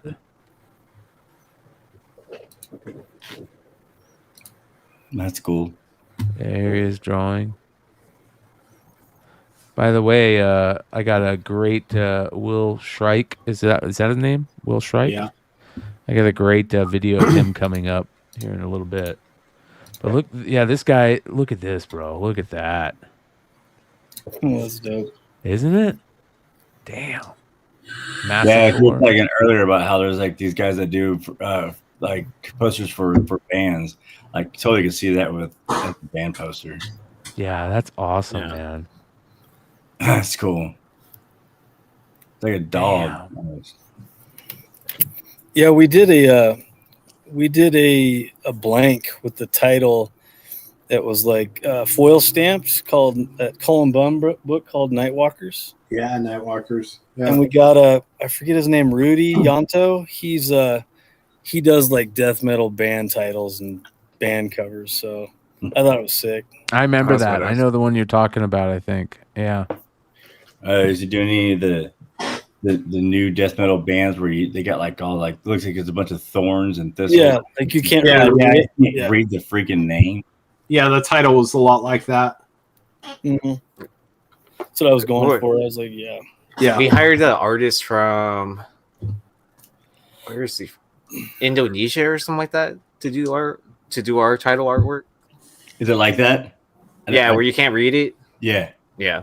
Yeah, that's where, I don't I think understand. that's where that Yanto guy is from too, somewhere in Indonesia.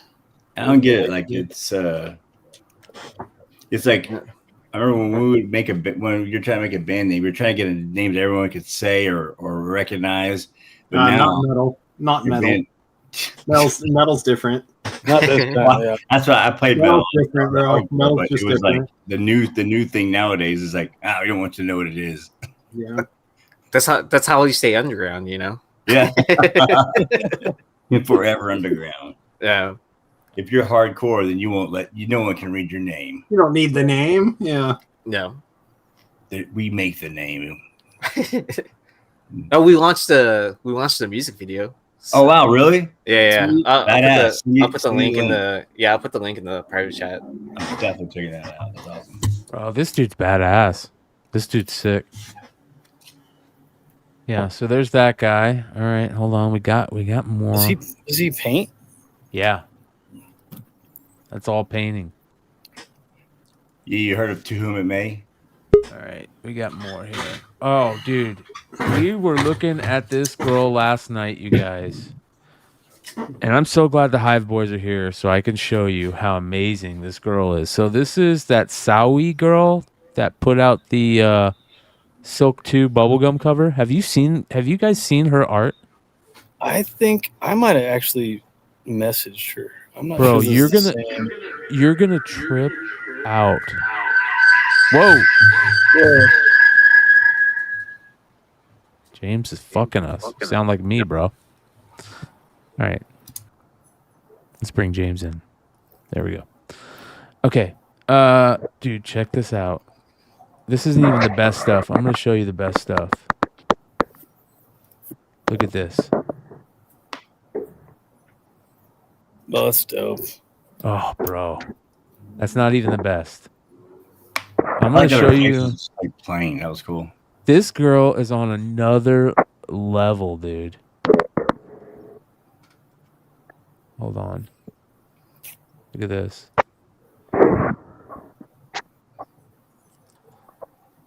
Well, hopefully, she doesn't have like an exclusive deal with with Marvel, right? Since she's already putting out 1 in 50 incentives. These are all sketches, bro. No, I know, but Oh. like that Silk, like since she's done that Silk 1 in 50 now, right? Yeah, yeah. Marvel Yeah. doesn't usually do stuff like that. They do like a 8-issue run. Oh, okay. They're locked into the only Marvel books can be theirs for like 6 or 8 issues or something like that. It's not necessarily exclusive, but it'll be like exclusive to Marvel. Yeah, I want to find out her very first professional work. I was able to find her first DC cover, but not her first professional work. What is this? My variant cover for Milk Girl and Daryl's Unnatural. So she did a cover for Unnatural, but oh my god, man! Hey Brian, I'm gonna send you one. Where should I send it? Put it in the private chat. Okay. Link. You talking about foot pick? Oh, dude, look at this Leia, man.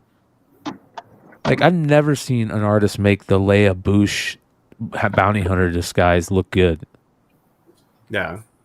Yeah, it's pretty dope. Well, it looks like she could do some of the Vision stuff for Disney. Yeah. This is one I'm on the lookout for now. It's got the sword reflection. Oh man, look at that. Was that her first work? The Lego. Oh, okay. No. I don't think so. Oh, Dude, she look did at- something that's killing the children. Huh? Look at that. The skull behind her. Great Jeff the Land Shark and Gwenpool. Girl Scouts. The Ghost variant. So yeah, this is she's amazing. She's really good. This is the Harley she did. Really, really good There's stuff. a sick take. There's just something that's killing the children. Yeah. Look at this one, dude. I like the one right in the middle. Yeah. That's crazy. This one's crazy too. Oh yeah. He's pulling his eyes out. This magic one is awesome. Yeah, she's Honestly- wow, dude. Can I say how awesome it is to live somewhere where there's so many venomous snakes? I actually have to like peek around my backyard for 3 or 4 minutes before I walk out. Yeah, it's kind of creepy. Grab those frogs, man. Just throw them out in front of you. No, I like our frog though. He's got a name and everything. So Bryan earlier, bro, he came back again 6 days out of 7. He's back tonight. Same fucking frog. Be careful, it's not poisonous, man. If you have dogs. Do you have dogs? Yeah, I got a dog, but she's a chicken shit. I have dog. Yeah, you gotta be careful. All right. Your guys' boy. Oh, Holy fuck. cow, dude. James bought that shit. Well, that's pretty good. You bought this, James? Yeah. Holy cow, bro. Can I tell you, like, listen, we've put him on a cover. He's going to be on 2 more covers. His following went from 130 something thousand to 150. He's at 150,000 now. There's obviously comic people following him. This piece of art, the OA, sat on his website for 7 minutes before I got to it, and it was still available for $220. Are you fucking serious? And nobody had bought it yet. $220. 11 by 17. But yeah, I fucking bought that shit. Hell yeah, I bought that shit. And you bought up everything else too. Because when I went to go look, I was like, kind of like, I was like, there was a couple pieces I was like, kind of like soft on. I like his explanation of it though. When he's drawing it, he explains like he wanted to draw more mature Miles, and he goes, I feel like a more mature Miles would have a more mature. So he made the emblem look more like a camel spider than a regular spider. So he totally changed up the logo, gave it its own look. I thought it was cool as shit. It's so good. Fuck. Yeah, Jonathan. I told Jonathan I bought it today, and he's like, "Dude, I'm happy you bought it because I went to go buy it and it was sold out, and I felt fucking bummed out." He goes, "The fact that you're the one that bought it makes me happy, though." I'm like, "Hell yeah!" Once he starts adding the paint and stuff to it, dude, it just takes it to another level. How cheap that's going for? Yeah. Name a public New world. originals for $200 on their website. You know what I mean? Like the dude's, it's insane. It's insane. And I'm gonna keep snagging him up until people get smarter about it. I wonder if that BioShock cover's still up there. I think it is. Did you see there's a BioShock Netflix show coming? Available. He's got 30 pieces, like at least 30 pieces of original art available for like $150, and nobody's bought him out yet. Fucking insane. This one right here is amazing. Scream? Yeah. Oh, I know. Don't you, dude? This original art would be the one to have. Oh, that's cool. Yeah. Amazing.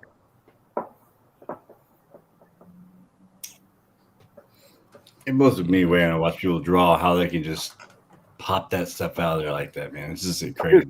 Real. Like, how do people? I've worked around artists for. I'm coming up on 10 years that I've owned a tattoo business, right? And I've been in comics for, I would say professionally for 3.5 years. Been selling comics for probably 10 years, but like professionally, I would say 3.5 years. Like knowing artists and dealing with that side of the aspect of them. But like the shit that I've seen come out of tattoo artists and comic artists the last 10 years of being based around art has been, it's mind blowing how in the hell these people come up with stuff like this. It never stops amazing me. It's magic is what it is. Like I've just equated, it's just magic. This is David Blaine shit. Like, you know, like they're summoning wizards in their sleep or something to be able to have this creativity. Like, I don't get it. It's just wild. wild. Like they know exactly how to place things on that paper, and you're like, oh, how do you know to start that one's there so with that? crazy. Damn, that's badass. I think that was the first picture I watched his video for. That would be a sick tattoo right there. God dang. Yeah, this dude's badass. He's gonna be mark my words and Jonathan's. Dude's gonna be. Give us another year.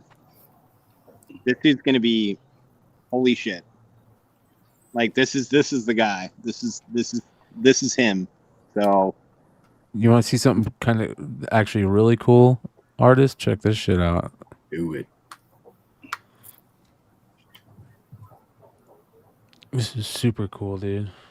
Is he gonna bedazzle a fucking stormtrooper? You got it, bro. Shit, yeah. Dude, just anybody that sees stuff differently than the rest of us, and even guys that like customize Funko Pops and shit. I'm like, that's cool. Why would you think of doing that? But it came out really cool, you know, like shit like this. Yeah, I love when they customize shit like that. That looks so cool.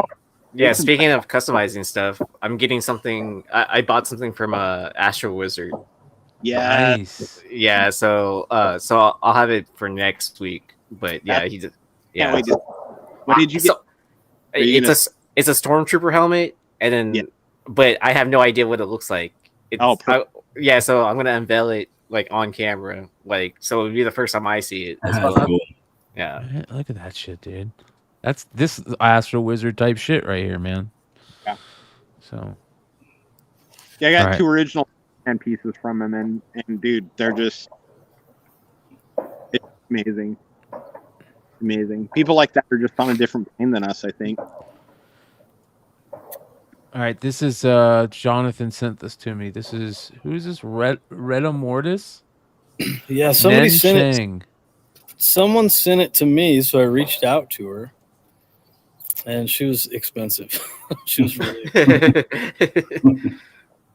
She's like, it takes me about a month to paint a picture, and she told me her price, and I was like, oh sweet, do it so like that price, and we get to keep the OA, and she's like, oh no.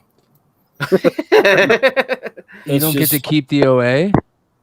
No, it was like $2,000, man, for her digital file. And I think she's had a couple covers with Vault Comics, I believe. Okay. But other than that, I don't think she's done anything else professionally in comics. But she's got some really cool shit. Like a more polished Momoko. Yeah. Wow, look at that. Did you have a title in mind for her to work on, or was it just No, not really. Like really randomly, just a friend reached out on Instagram, was like, check this chick out. You got to put her on a cover. Oh, and I immediately hit her up, and I was like, she's totally down to do a cover. Look at that. I need to find the right, because $2,000 is tough when you don't have a lot of or hardly any published art at all. Mm-hmm. But Bro. I mean, it could be a smash hit. That right there is amazing, bro. You don't get the original though? No. Oh. No, she's like, no, I sell that to make up for all the time I spent painting it. I wonder how much these sell for. Her original sell for. Yeah, I didn't get to that to her.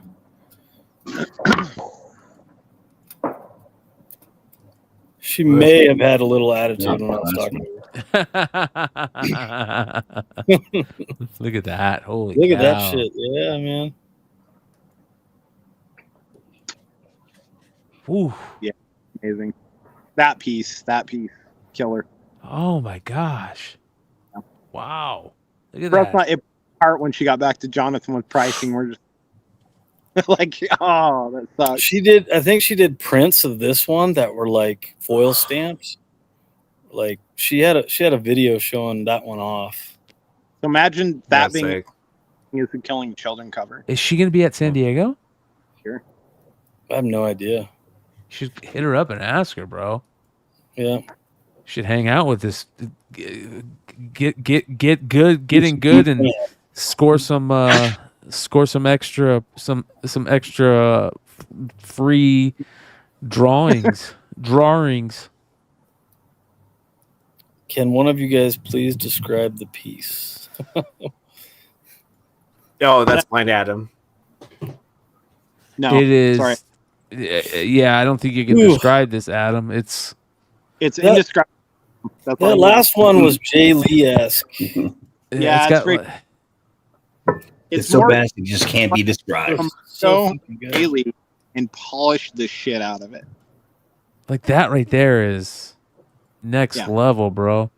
But it's like, yeah, it's more. There's just so much more to it than the other styles we see like this. Like.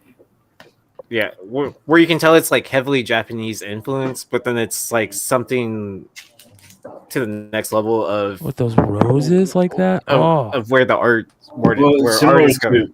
it's similar to Momoko's stuff, but like way better. Yeah. Like yes. Jonathan subscribed to me. He's like, bro, I found this artist like Momoko on steroids. Like, yeah, the good way to describe it. Like a good Momoko. And he sent the artwork to me. I'm like, oh my God, you're not wrong. Like, this is Momoko if she had an extra 2 weeks to work on her artwork and just fine-tuned every last detail. That's like Momoko on good. That's what it is too. Maybe she does have a little more time. So she can Hey, God Killer on acid. Okay, Yeah. I like that description. I mean, Momoko's fine in her own respect. I mean, she's a great artist. She is, she is what he is, or what she is. But like, to do something in the same vein, but do it that pure is like, it's just crazy. See, it's the same style, but I don't care for her stuff at all. But I like this. So I like her stuff when she has backgrounds. Her backgrounds are amazing. They make her pieces more dimensional. If she doesn't have background, she has not done a single piece without background that I've been like, oh, that's good. every piece she's done with backgrounds have been like, that's decent at least, and a lot of them have been great. But when she doesn't do backgrounds, it's fucking trash. It's too flat. It's too two-dimensional. Dude, this guy's badass, dude. I wish I would have got one of these so bad. This big mad ball. Look how badass that is, dude. That's cool. Yeah, Like dude. a basketball-sized mad ball? Yeah, bro. Mad balls are love cooler mad than balls. shit, dude. They're so cool, bro. Like, look how cool that is. Those are all the big full-size Yeah. ones? Yeah. They were like $300, bro. Oh, shit. Gotta like mad balls a lot. Look at that. The eye is super detailed. The eye like moves around. Oh, it does? That's cool. Yeah. So we know what Brian's going to be walking out of San Diego Comic-Con with. Oh, bro, if I can find Yeah, some of those, dude, I would definitely buy some of that shit, dude. Dude, Party's got some cool shit. Yeah, this is the guy that did this badass man thing. Oh, nice. Yeah. But this right here is the Halloween one that they did. That's super cool. Look at that. It's great art. All right, I got more. Let me find it. All right, look at this guy. This is so smart, you guys. I saw this and I was like, holy shit, this guy's a genius. Andy Duso, we've talked about him before on here. He started remarking old school Spider-Man covers as Spider-Punk. Look at that. No, that's smart. That's badass. Yeah. I love the Spider-Punk character. I don't know much about his like. Dude, Felix Morales did a really good Spider-Punk recently. Bro, look how cool this is. Look at this. Yeah, you're right. He just turned it into. That's so cool, man. That's badass. I'd love to get a run with all Spider-Punked out like that. I mean, he did it on a ton of them. Hold on. Look at this one. The Scotty Young one. That's cool.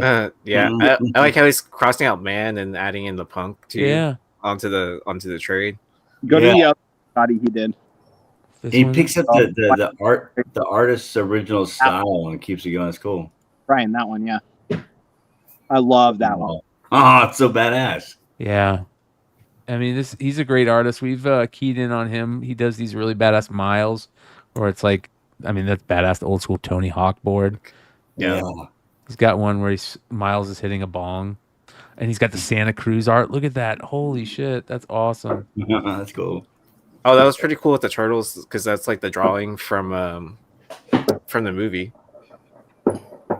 Is that Battle Damage Donald Duck? Yeah. Darkwing, yeah. Yeah. He's badass, dude. He does these SpongeBob ones. Look at this one. Dude, right in the middle there, yeah. This one's great right here.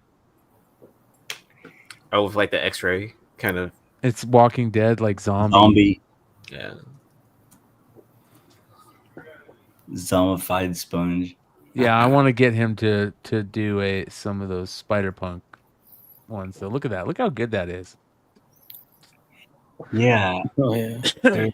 Yeah, that's Andy Duso. And then I've got more. Don't worry, you guys. We've got more.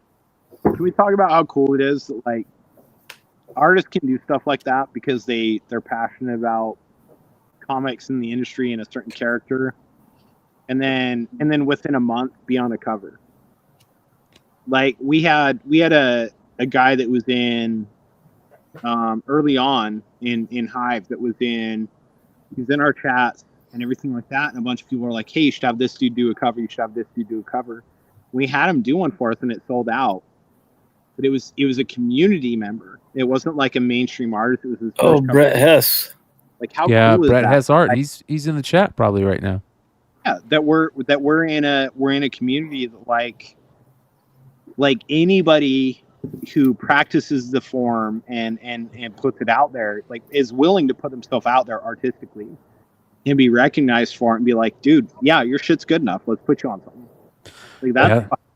Don't we have his OA to that cover too? Yeah, it's hanging in the office here. It sits right next to me every day when I work.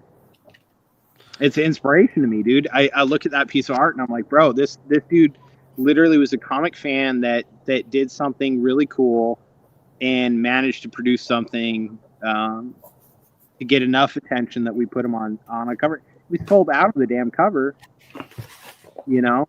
It wasn't even a hot book, but his cover was so good that the community, knowing where he came from and where he got his start from, was like, it's his first cover, and we know this man, and they bought the shit out of it, you know. And so yeah, it's just, man, it's probably one of my favorite pieces that it's not the most expensive, but it's probably one of my favorites.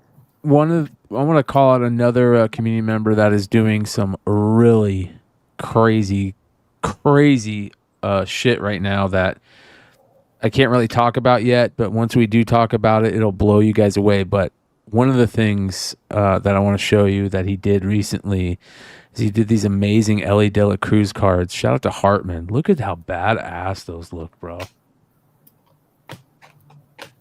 He has gotten so good at making these custom cards, man, and he's got something going on right now that I'm serious you guys are going to trip out when you see how good they are.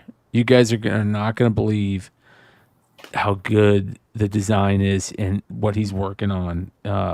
I got to say big props to him. Really proud to see him doing what he's doing, man. Yeah, I'm really excited to hear about what he has coming up in the future for him. So big thing for sure. Look at this, man, with the refractor.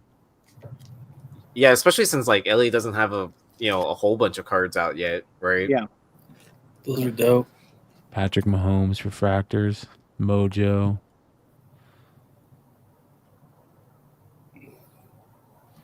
I mean, he's doing good stuff, dude. Yeah, that's badass. I love all that.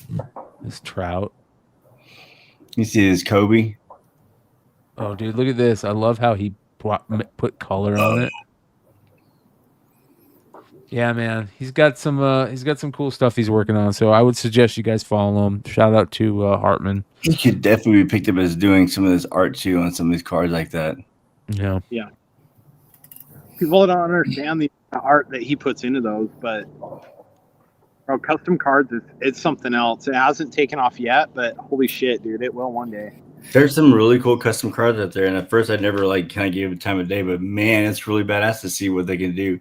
And to get I've been thinking, racking my brain about what can I do with all these base cards that I have. I have so many, and if you could get them and turn them into really cool things like that, wow! Dude, cards into something special.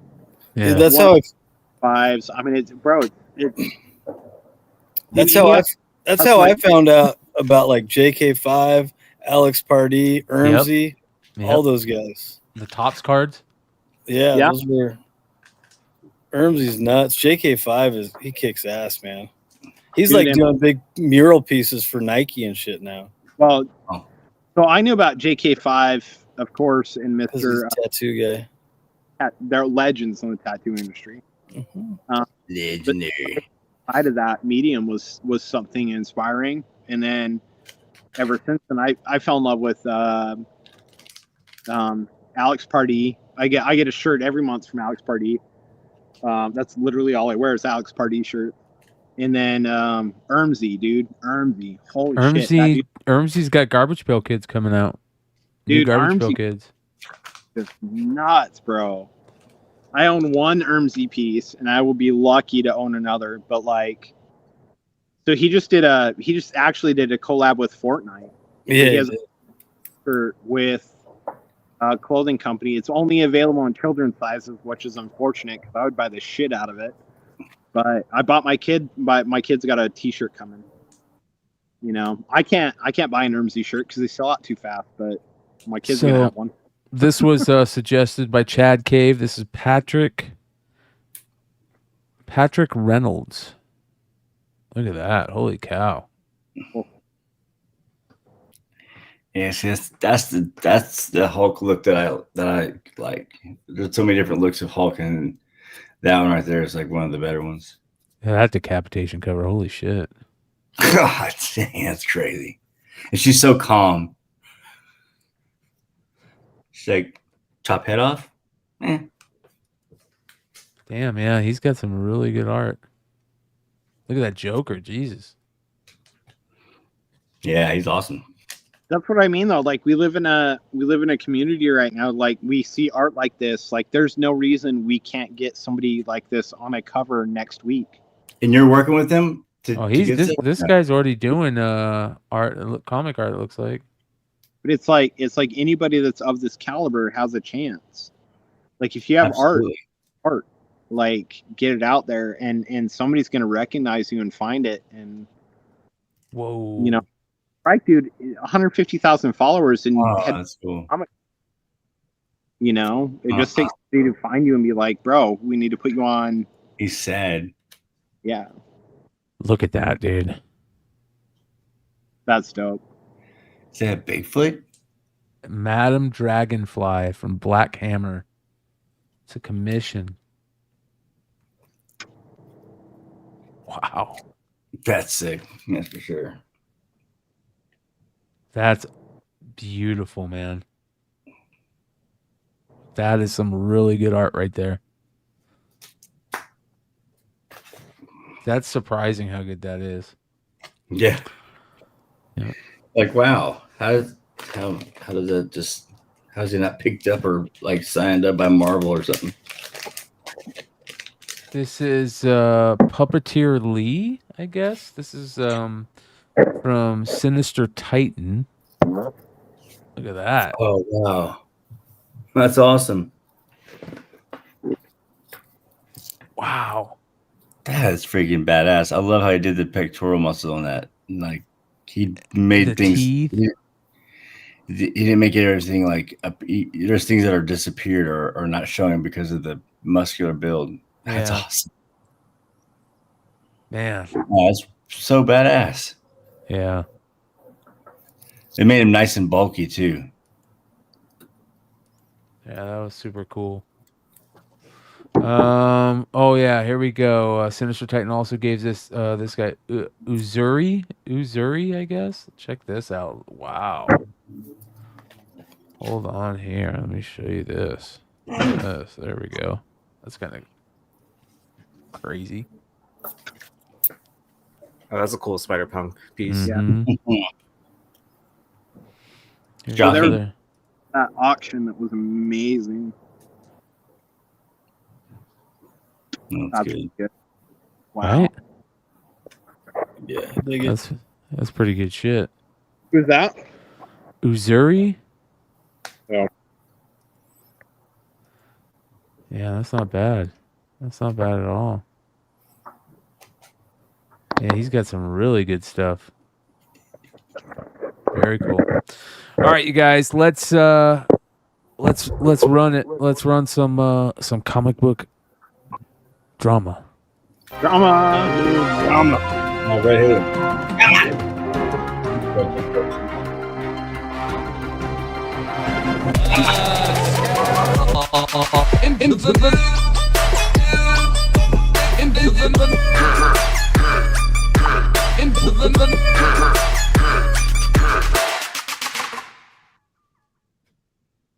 Shout out to the OG, the original Killa Keemstar for that intro. We appreciate it.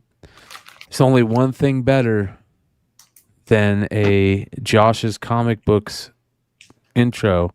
That's a Killer Keemstar intro. And there was some interesting stuff. The sickness continues. The sickness continues.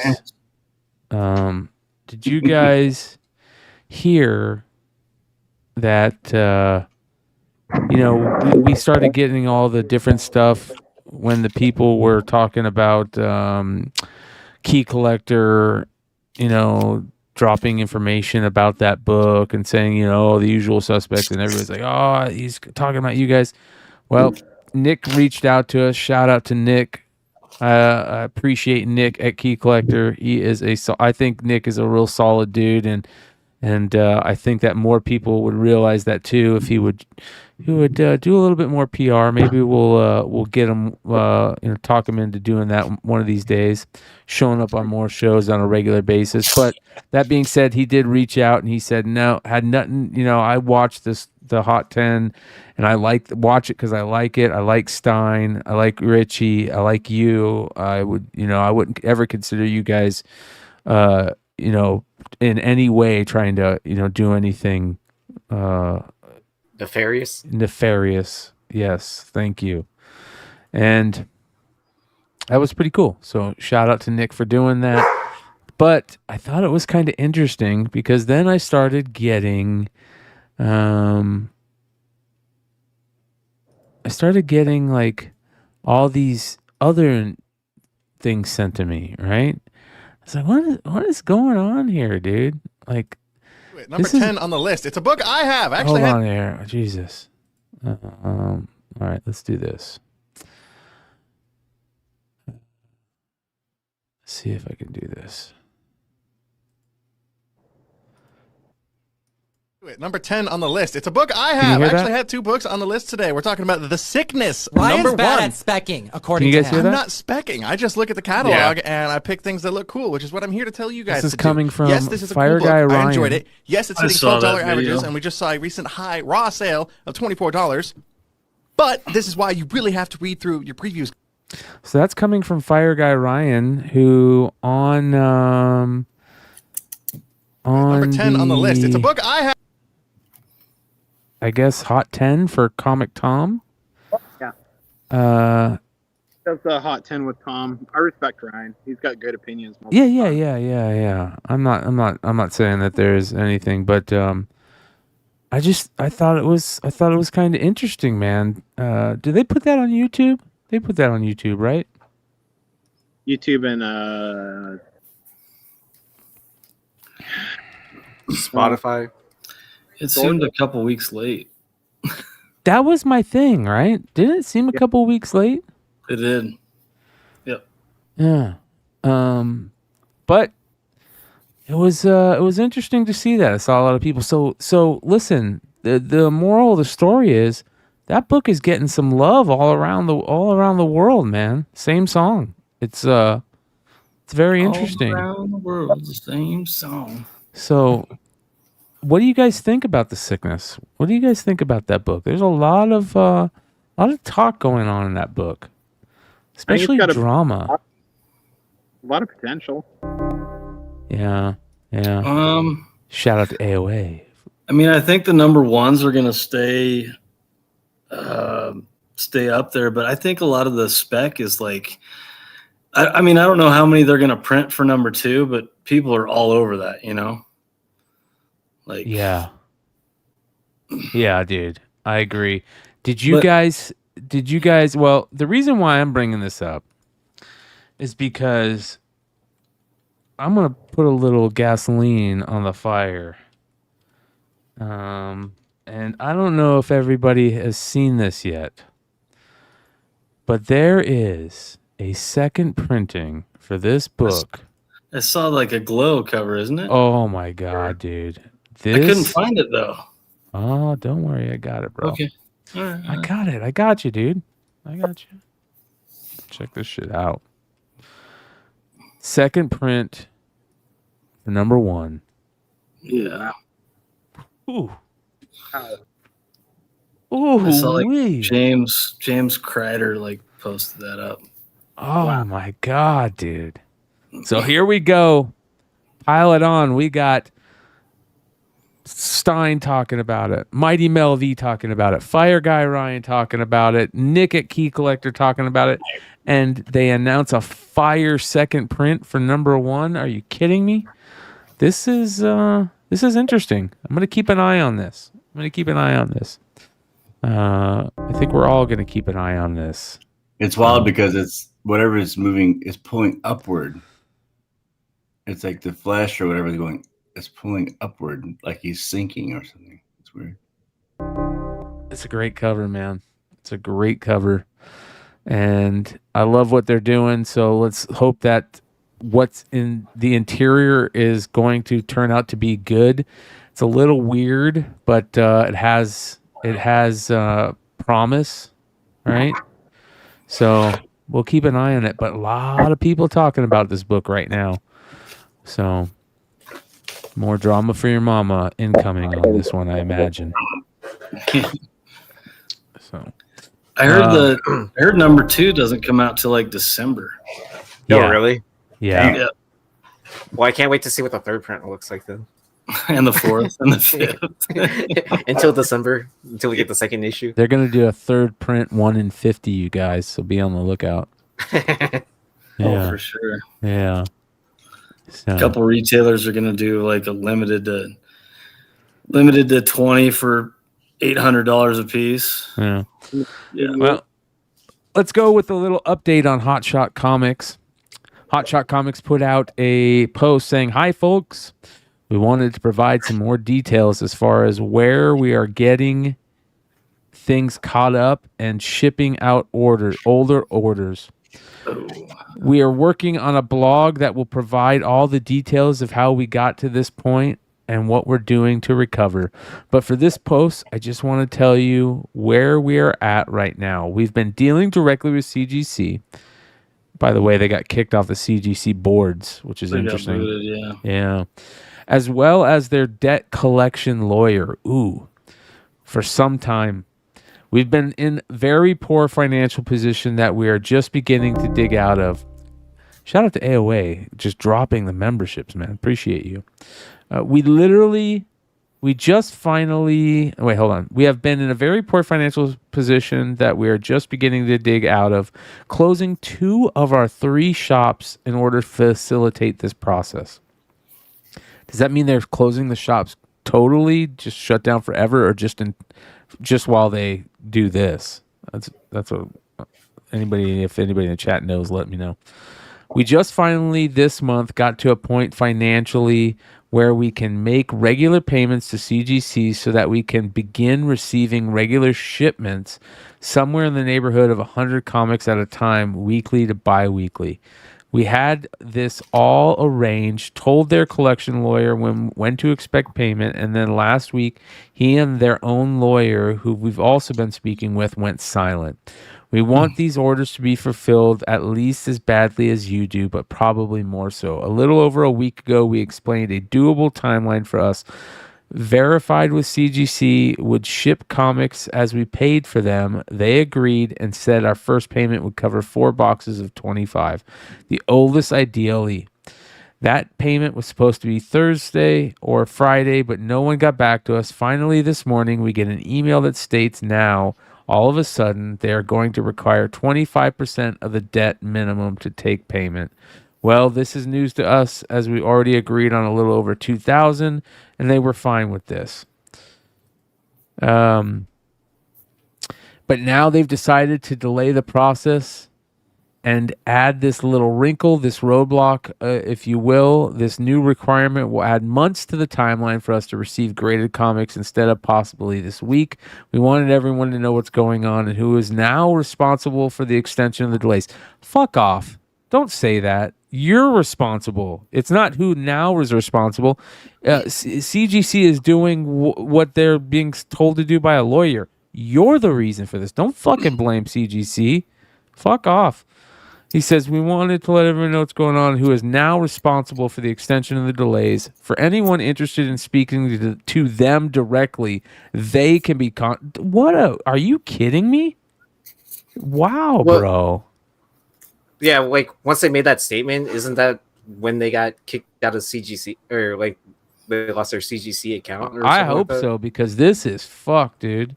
It says, perhaps with enough feedback, they will remove the new requirement and we can start shipping out your comics. We are very sorry for the continued delays. Wow, bro. That is fucked. That is fucked, dude. We can I feel like Jonathan and I can speak to some degree on this, where we had an unfortunate incident where we had a card expire. Wasn't anything beyond that, where we went like, we sat there and went like, why aren't we getting these books shipped to us? You know, we're like, 2 or 3 weeks, we should these should be shipped. We updated our payment info and they got shipped to us. Wasn't a big deal. This to me is one of those instances where like you can have all the graded books. CGC will grade your book. You send them to CGC, they're going to grade them. If you don't pay to have them graded and shipped, they're not sending them. So this is an instance where this retailer has sent countless books, God only knows how many books, and just not paid for the process. And of course, CGC is still going to grade them because guess what? If you default on it, CGC will find somebody to buy them. Wow. Shout out to Jeremy Weymouth for the $5. Appreciate you. Good looking out, brother. Good shit. But I mean, it's just an instant of that. And I would be curious to know how far behind they are that's a 3-month process to get them up to what was the minimum shipping? 20%, 25%? Yeah. They wanted 25% of the total. Bro, how many fucking books is that? How many books do they own? Do we know?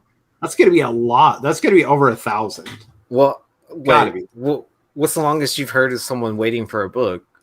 I think I heard like at least 2 years. Yeah, it was Last Ronin's almost 2 years. Well, I mean, no, from them specifically. Like I've heard of numerous of people saying like a year, but I don't know if I've heard anything longer than that. Oh, from that retailer, I couldn't attest. I couldn't attest to how long, but yeah, it's pretty wild. Yeah, I just don't know. I don't listen. We've seen this happen with retailers recently, right? Obviously, the industry's weird right now, but like Hive is never in our minds have we ever thought of going into debt. Like we don't, and I don't. Maybe it's a disconnect, and this isn't me like trying to toot our own horns or whatever, but and it might be taken that way, but like if we take money on a project because we offer CGC, that money does not get spent until the books come in. And if you do that, you don't fall behind. You do FOC, you don't spend the money until your books come in. Like we don't owe anybody. Hive has never owed anybody anything. I don't understand how retailers owe people things. I don't know how you owe Diamond things. I didn't even know. Listen, I didn't even know Diamond. You could run up a debt or a credit with Diamond until I heard about the Frankie shit, right? To find out they were that far behind on bills, and I'm like, wait, you can do that? Like that's never even crossed the mind of like us, Jonathan, Bird City, like other retailers. Like a lot of us like didn't even know you can't. We never even thought you could go in debt with these companies. Like how in the fuck do you do that? To the tunes that some of these companies do this shit. Where's the money going? Where's it going? You don't have the money to pay your fucking bills. Yeah. Well, they're buying they're making their Where is it going? Where is it going? Explain that to me. You explain that to me, I'll forgive any one of these businesses. Explain to me where that 20,000 Diamond or CGC, explain to me where it went. Yeah. Yeah, I knew a dude that used to have a smaller shop, and he would take in like these CGC or CBCS, and he was a facilitator. And so he'd take in the money, and then before he would even get the damn book signed, he was using the money on other things like that's a Ponzi. That is called a Ponzi scheme. Well, that's why he's out of business. And exactly. And if your LPS is running that way, it's a fucking Ponzi scheme. It's a Ponzi scheme. Trust people that do better. So they put this up a day ago. They said, hey guys, it's myth busting time. When you see a photo like this one, your first reaction should not be, those must be someone's comics. As you grab your pitchforks and torch, the internet is a dangerous place to create the mob. The internet is a dangerous place to create the mob mentality we've been witnessing. These comics, and we have hundreds of them, are going to be one of three things. One, comics that were not graded highly enough to send to customers. No. Two, comics that were extras after all customers' orders No. were filled for a specific title. No. 3, comics unrelated to those we send off for grading for customers. We're a comic book shop after all. We buy collections pretty regularly, and some of these get No. graded. At And no none of those excuses are acceptable. Exactly. If they have that many books, they all should be on $1 star eBay auctions. What All the of them. fuck are they doing To posting? refund their fucking customers. Yeah. What the Every fuck one are of those they? books should be on $1 star eBay auctions, 10-day auctions to refund their customers. They None shouldn't of be those books posting should that. Exist. They should shouldn't not be exist. posting. They should be posting Exactly. no Why the pictures fuck are other they than posting? here are your books that you guys are going to be getting back, and all we're going to post are pictures of these are books we're sending out to you guys. It's all you're going to see from us. We're sorry. We're going to get your books as fast as you as possible, and that's all we're going to post about. And updates on that. Let me phrase this in a way that might be easier for maybe layman comic people to understand.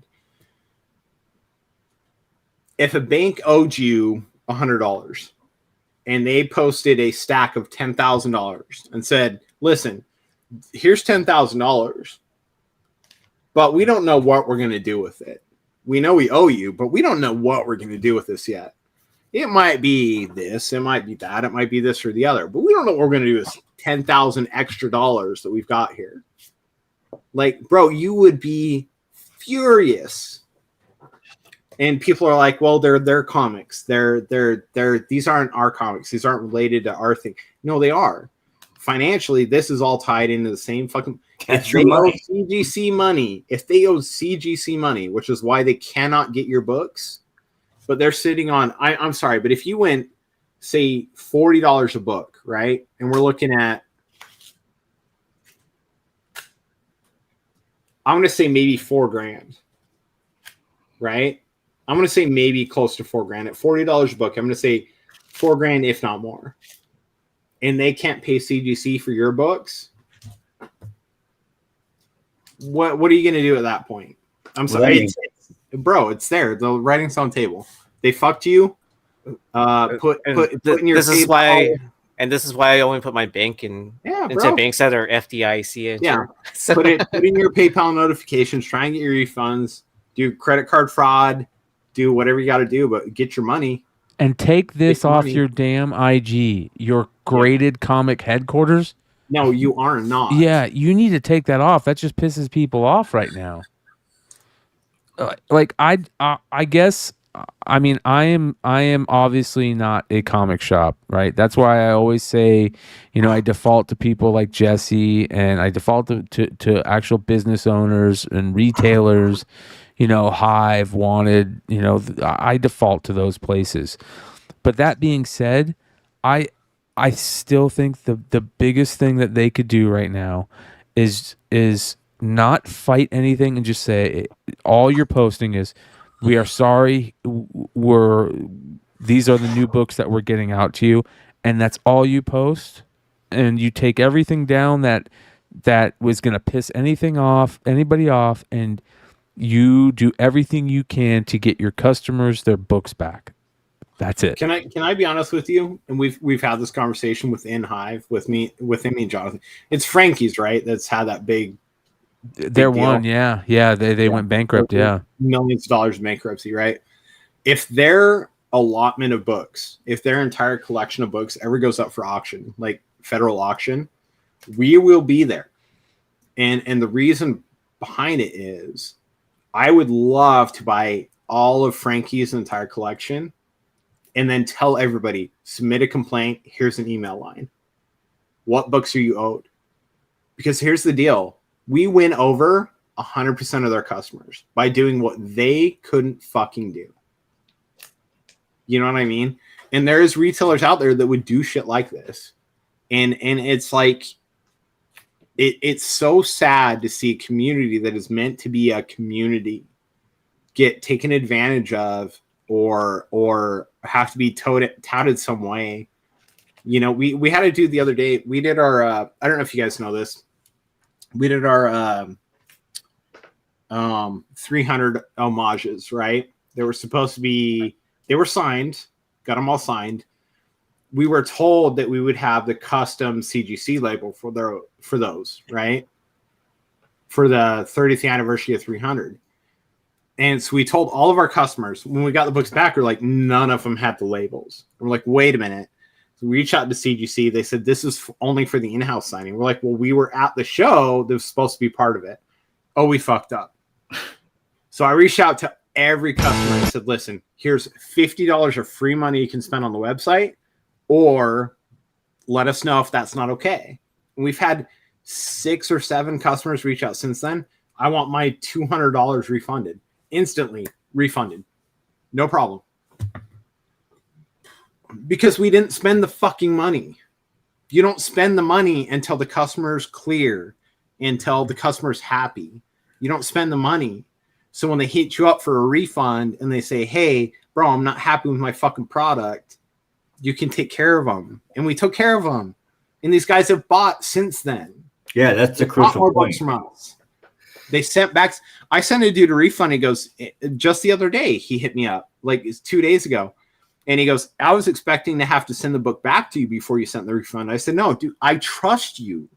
Mm-hmm. You've ordered from us 7 times before. You're not happy with the book. Send it back. I already sent you the refund. Oh, and by the way, here's a 20% discount code. Go buy some more shit. You know, like it's, what is it in the comic industry that these retailers feel like that there's not a need to coddle to customer retention? Why is this the only industry in where we sell things, goods and services, where like we don't feel like the customer comes first? It's so fucking stupid. But so many of these people do it time and time again, and it's just like, bro, just treat your people right. Bro, we've got our text list is for text subscribers is 300 deep. I know people that have 10 times that. I would not trade my 300 for another retailer's 3,000. Yeah, our customers are so fucking loyal. It is insane. I have multiple customers that we fulfilled their 100th order in 2.5 years. You know what I mean? Yep, that's and you want important. to talk about doing shit the right way? Yeah, your customers are the most important thing in the world. Shitty bullshit. And I have to hop on Facebook and I see people being like, oh, dude, fucking mystery boxes are bullshit. I paid $80 for this mystery box and $20 worth of books. And we're putting out mystery boxes that are $80 that are worth $200 fucking dollars. I know, because I packed them. And like, to see this shit and this distrust that comes in the community come from shady fucking actors. And it just, man, it fucking irritates me. Well, we're in this to fucking support each other and love each other and like support the community and love the community.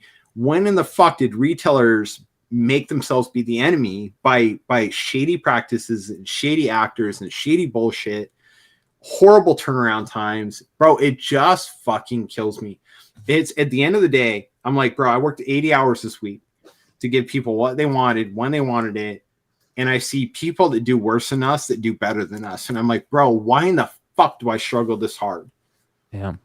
Well, this hero restoration stuff is pretty crazy too. Bronze and Modern Gods had this to say this last week about it. So check this out. Happening to collectors who trusted a company called Hero Restoration with their comics. This is all according to a thread in the CGC boards. People in that thread are sharing that they have books like Amazing Fantasy 15 that they sent to this company that have allegedly been with Hero Restoration for years, not months, not weeks, but for years waiting.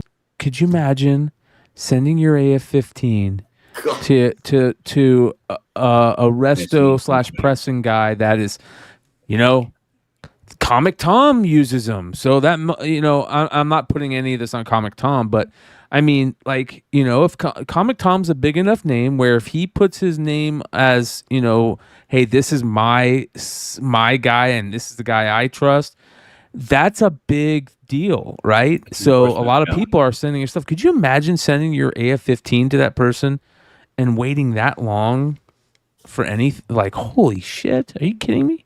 To be restored. Hero Restoration has been slow to reply to all the queries, if they reply at all. People in the thread are saying they're being told no refunds. So no books, no refunds. The owner of Hero Restoration, let's give the other side of the story. He's jumped into that thread on the CGC forums and he's tried to explain what's happening. Here's what he says. Basically, the business grew too quickly. During the boom, he hired a bunch of people. He expanded too fast. Then he had to lay off all of his staff. And then the stress of the business going under caused him to have a heart attack. Poor guy. That's not good for anyone. Horrible. However, heart attack, hard times. What's stopping you from sending the books back to people? A fucking man. Again, just like with Hot Shots, it's when you get to that point, you cannot have excuses for anything, even if those excuses are like real valid, like you had a fucking heart attack. Like you just got to be one-minded. Hey, the only thing I'm posting about is I'm working to get these people their books back. That's the only thing I'm posting about. My question is when do we stop letting, and this is hard as a retailer, I'm taking a stance here. I'm calling out people, whether it is or what it is. When do we take a stance on when is enough? When is one of the excuses enough? I've openly and honestly explained to every person that's ever sent an email to us or message. Sometimes emails are a little hard to get through to us because we get buried, right? But I had that last refund that I told you about was a direct message, and within 15 minutes he had his refund issued. It's at when is enough? When do we not? If this was the type of customer service you received at a restaurant or a gas station or anywhere else, you would be like, this is fucking bullshit. I'm out. But these people, like some people, is it like what do they call that syndrome where like people attach themselves to like media personalities? Stalking? You mean Stockholm syndrome? No, it's not. It's not anything like that. It's there's a syndrome to it where people feel like they associate with a public personality, and I feel like there's some people in this industry that have taken full advantage of that, to where they feel so close to this personality that they could do no wrong. And we see that in some of the bigger retailers. We see that in some of the bigger instances where it's like, bro, I've seen people that have been touting the Frankie's flag for 2 fucking years. Well, this shit's been going on. Like, well, did you guys are dumbasses. Did you not get the last email notice got sent out saying they're going to ship the books in fucking next month and blah, blah, blah. Bro, you've been waiting 8 fucking months. Yeah. What are you fucking waiting for at this point? Another email? You've been waiting 3 months for that email. Like it's just, I don't get it, man. I don't get it. Where there's look at who we have joining us. Bro, and there's great retailers. There's great retailers out there doing great shit that deliver their books on time and take care of their fucking customers that are seeing damn near no love. Yeah. I know some amazing retailers, and I'm not saying us. We're doing fine. But there are some great indie retailers that I know that are out there. And not to call them out, but like Rabbit Comics does great shit. Great variants. They receive almost no love. There's other retailers out there that receive almost no love. But these motherfuckers turn their books around like clockwork, and they take care of people. They don't owe CGC money. They don't owe Diamond money. You're gonna get books on time. They go conventions, get signatures for you. And no fucking love. Let's go. Yo, James going on a rant, Kim. Hey, listen, I'm gonna be honest with you. I'm gonna be honest with all 4 of you guys. You start talking shitty retailers, I'm gonna go on a rant. That's my biggest opponent in this industry. There is so few of us doing shit the right way that we need to be loud when we are given the opportunity to weed out the rest of them. You look at the shit Sean's been doing against AI, right? Look at the way Sean Hadashko's been going fucking full born in AI shit. Fuck AI. Fuck it. It doesn't belong in the industry. Like, bro's been going hard. right? Look at the way us and Bird City and a bunch of other retailers been going against. But bro, there is no reason to run a deficit on this shit. Your customer buys something, you should be able to deliver on it. Let me. I just came in the conversation. I heard you. I bow down to you, brother. You say your piece. No. I heard you going crazy. Why would somebody pay somebody else to send their shit to CGC? Is it no? What you guys are talking about? Are you talking about like you got like, say for example, you guys offer CGC options? Is that what they're not replying to, or did somebody sending books like, hey, send these books to CGC for me? Well, no. So Mel, here's what's happening, right? We're now a facilitator. Hive is now a facilitator. You want to ship us your books? We'll take them to a convention. We'll get them signed. We'll get them graded. Whatever, right? The problem is if we don't pay CGC, the books are sitting there in limbo, and that's what happened with this other retailer. They had countless books, hundreds. Well, I thought hundreds books. Well, I thought Hot Shots was taking pre-orders on 9/8. Yeah. Say, hey, this book coming out this week, we can guarantee you a 9/8 CGC. But whether 9/8 or not, if you don't pay CGC, guess who's not mailing you your books? CGC. Mel, if I send you 1,000 books and I say, hey brother, I want you to stamp every one of these books, 1,000 of them, but I'm not paying you. Are you suck my dick. Yeah, you're gonna wait until I pay you before you stamp them. And here's the thing: CGC does the same thing. The CGC will grade them. They'll grade them. They're like, "Do you want them back? If you want them back, you got to pay." And this company didn't pay because they already spent the money. If they already spent the money, like, listen, if your customer trusts you with $100 to go get a good book signed and graded, that $100 isn't yours. It's not yours until that book is in the customer's hand. So why in the fuck are you spending it? And that's my problem. This company ran at such a deficit where they owed hundreds of customers that paid their money. They gave the money to A. A says to B, hey, grade them. B being CGC. And then they went and spent money before the grades came back, before the books came back, before everything came back. How are you going to spend the money before it's yours? Because it's not yours yet. It's not your money until that book touches the customer's hand. It's not your fucking money. It's the customer's money. When we offered 10 CGC 9/8s and we sent off 15 hoping we get 10 and we get 8, guess what? We didn't spend any of the money. So the two people that didn't get 9/8s, we go back to and say, hey, listen, we didn't get 9/8s. We'll send 2 more under our dime. We'll send 2 more to get graded, and hopefully come back 9/8. If not, here's a full refund. But you can spend the money. You guys are the exception to the rule. But why are we the exception to the rule? That's the whole point. Because it's a lot of shitty people in comics, and we know this. So why? Why do we allow them to be in comics, bro? It's our fault. Listen. Well, I mean, that's what people need to do, right? Is to vote with their dollars. Exactly. Why are people giving shady motherfuckers their money? Why? Because they don't know. Because they don't know. Well, they're new. Well, they don't know. And we need to be louder. Well, as loud as I am, we need to be fucking louder. It's not exposed into them until like shit's exploding in their face. There right? needs to be a better business bureau for comics.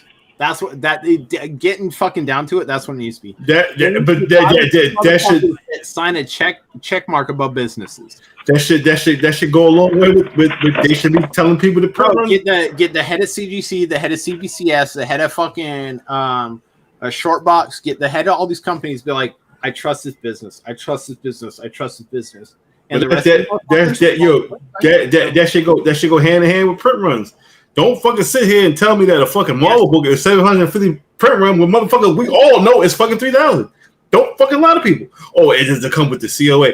I give a fuck about your fucking paper COA, motherfucker. We know it's 3,000. Bro, Mel, we had you know the Maleficent we did? The who? The Maleficent. Oh, right. That shit was fire.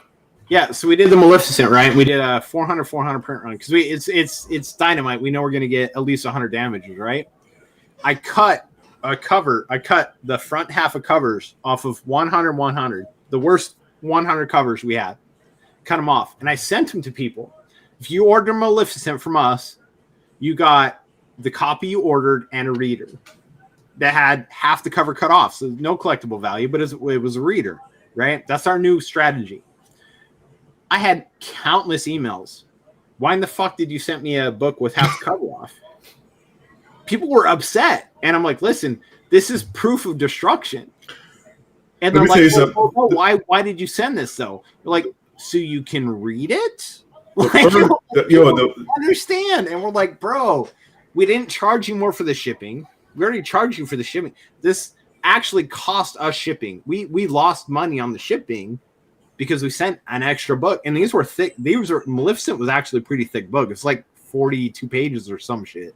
We lost money on a lot of the shipping, but we sent it as proof of destruction. I have all this, every slip we cut off from those books, I have in the filing cabinet. A year from now goes, proof of destruction. You guys only did 400 on Maleficent. Like, I got you.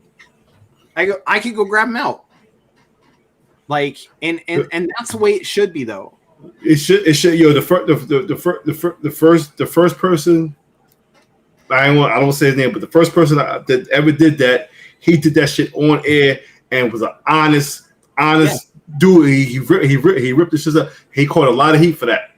But I know. But he kept it 100. He kept it 100, and he caught a lot of heat for it. Like, what? Like, the artist came to him, was like, yo, why you ripping my books up and boom, boom, boom. Like, yo, it's just mad disrespectful. Well, that's why. Yeah. Listen. No, and we've talked about that. Mel, you're the biggest proponent of honesty in comics, and in multiple conversations with you, we've actually talked about this. What's the best way to destroy a print run, right? Because you can't destroy it. Burn the motherfucker. The most responsible way, as far as comics is concerned, is to destroy it in a way that people can still read it, because you want people. Imagine something that's killing the children, right? If everybody was hot on issue 1, they weren't, and that's why it's a hot book. Imagine if everybody was hot on issue 1, right? And then you had an issue 2 variant and you destroyed everything except for like 100 copies, 200 copies, right? But imagine if instead of that you gave 600 copies away for free. How many more readers that drums up? Let me ask you this: why don't just number them shits? It's prohibitively expensive with most printers. Some printers, not so much. I got we have individually numbered books before, and Mel, I could tell you, and I'm gonna slip a little secret here. I could tell you we have plans as a publisher to do things, but as a retailer, it's prohibitively expensive. Now, as a publisher, we plan on doing things the way that we all wish the community did things. Look at you throwing hints. I see you, God. Yeah, I got you, brother. Hey, that's next year's project. This year's project is just fucking doing our facilitation thing and this and that. But next year's project is you guys will see. We got let's just say we got a lot of talented writers doing some house shit. So, Mel. Lord, hold on, before you say it, Lord of Brooklyn, you're fucking funny as fuck. Like, I'll be sure to show. How was your whatnot sale? Yo, I had fun. I don't even know what the numbers looking like, but I had fun doing it. And Jesse's right. Jesse says this guy doesn't charge for legacy numbering, and some printers don't. Some printers have been great with that. Our metal printers have always been amazing with that. Our foil printers have always been amazing with that. Anything outside of that, it's always been so big that it does cost. But here's the question, though. Maybe the cost, how much value do we put on COAs? Maybe the cost defines itself as part of the print run. I mean, maybe if we're at the point where we're doing 500 print run image books, maybe we're at the point where we just as retailers need to pay that extra $1 or $1.50 and have individually numbered books. I mean, maybe that's just where it's at. And if that is, that's cool. And I appreciate that. And I would gladly pay the expense. You guys want ready for this hack? I'll give you guys a life hack and we'll end this talk about numbering and why it's so expensive. Go buy yourself a fucking foil stamp numbering system for $300 on Amazon. I was gonna say that. Jesus.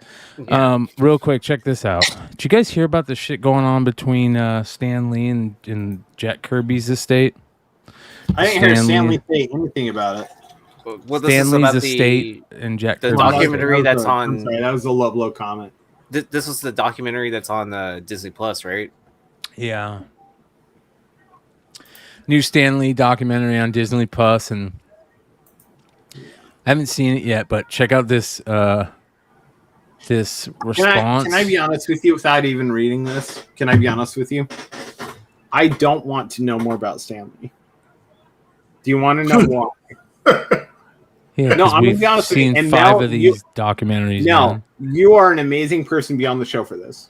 Do you want to know why I don't want to know more about Stan Lee? Because they're gonna taint your image of him because he was a dick. Exactly. That man through comics fought prejudices. He fought racism. He fought multiple things.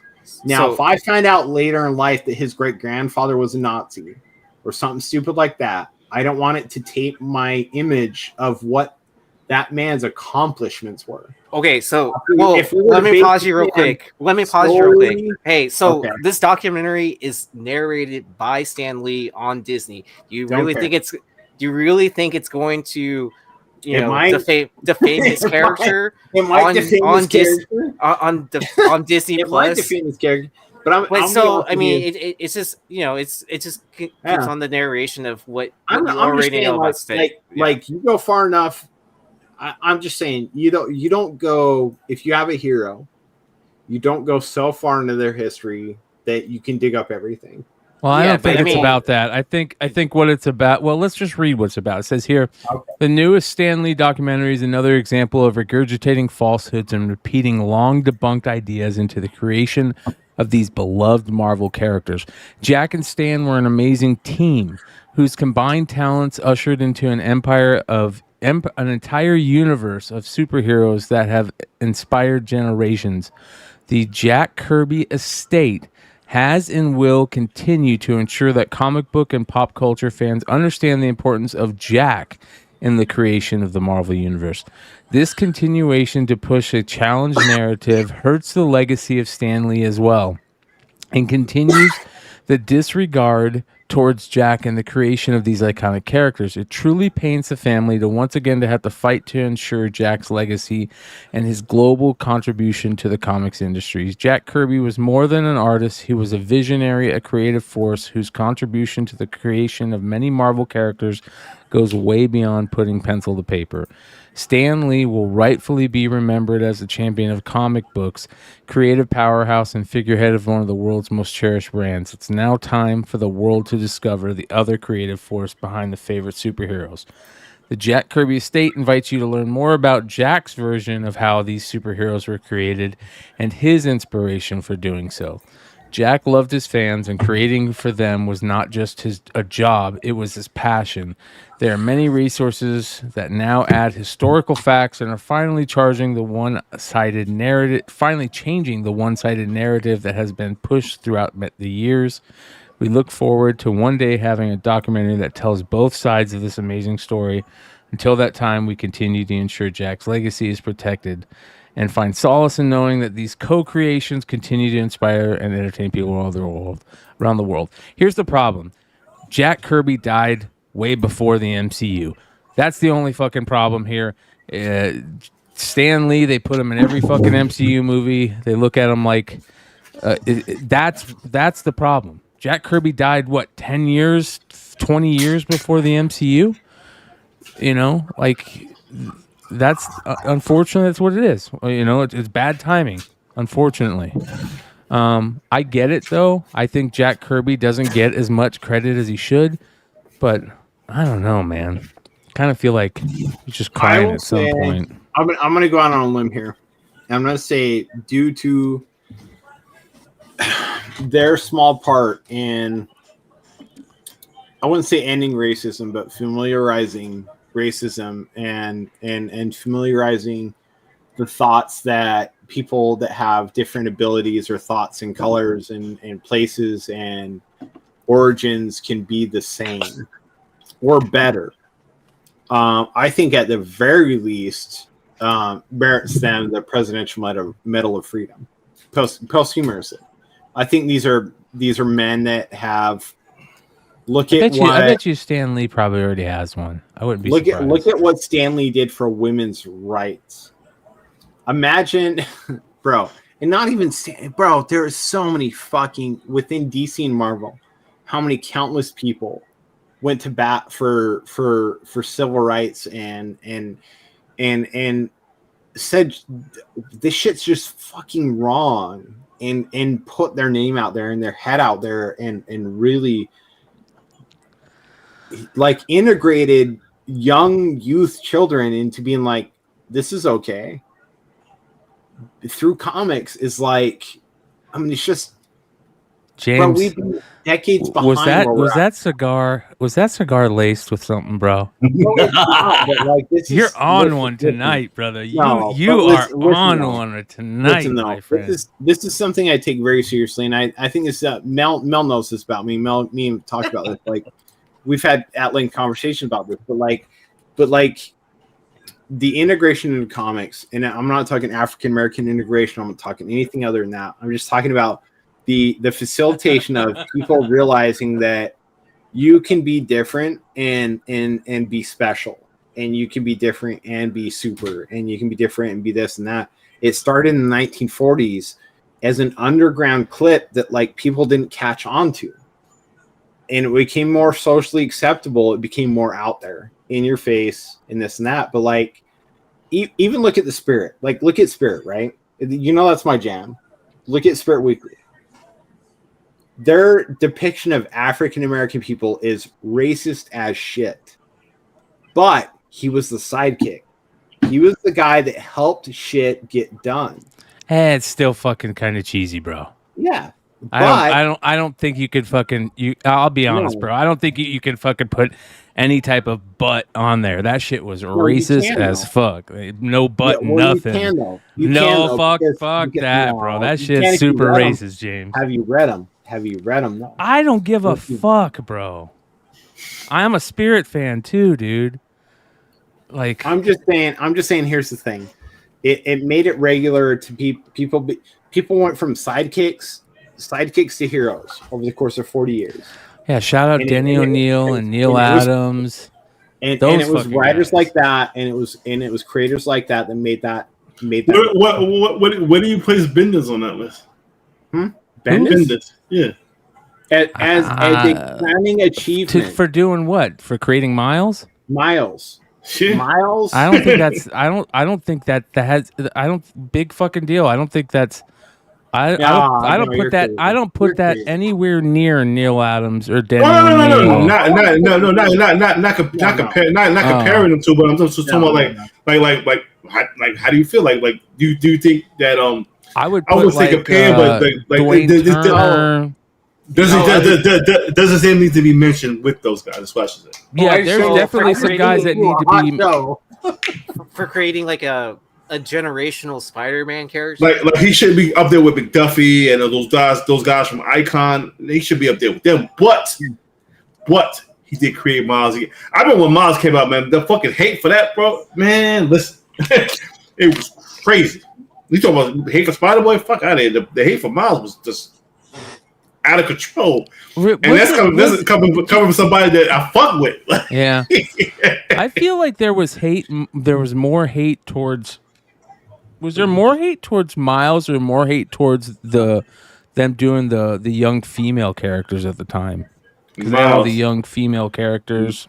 If you would have read the shit, and I'm sure you have, about Miles, bro, that shit was wicked. Yeah. Yeah, because that was about the time period I was getting back into comics, and I definitely remember more hate towards Miles than towards Gwen. Yeah. What about Kamala Khan? That was never a thing. Nobody gave a shit about it. Like, put it like this: it was more hate towards America Chavez than it was towards Kamala Khan. Yeah. Because her name was America. America. Yeah. I don't know, man. I felt like I was reading comics at that time. Maybe I just tuned that shit out. I didn't give a fuck about that. Maybe I just tuned it out. You might have, dude, and a lot of people did. But here's the thing, though. You might have tuned it out, but it doesn't mean it wasn't there, and it doesn't mean it wasn't doing its job, right? And I think in the inclination of what the grandfathers in these comics expected, like they wanted to, in a way, I mean, for lack of a better term, they wanted to indoctrinate the normalcy of like racial equality, the normalcy of like people can be different but still be special. They wanted to indoctrinate this, and they did it in a way that like you read it every Sunday, and it wasn't in your face, it wasn't anything like that.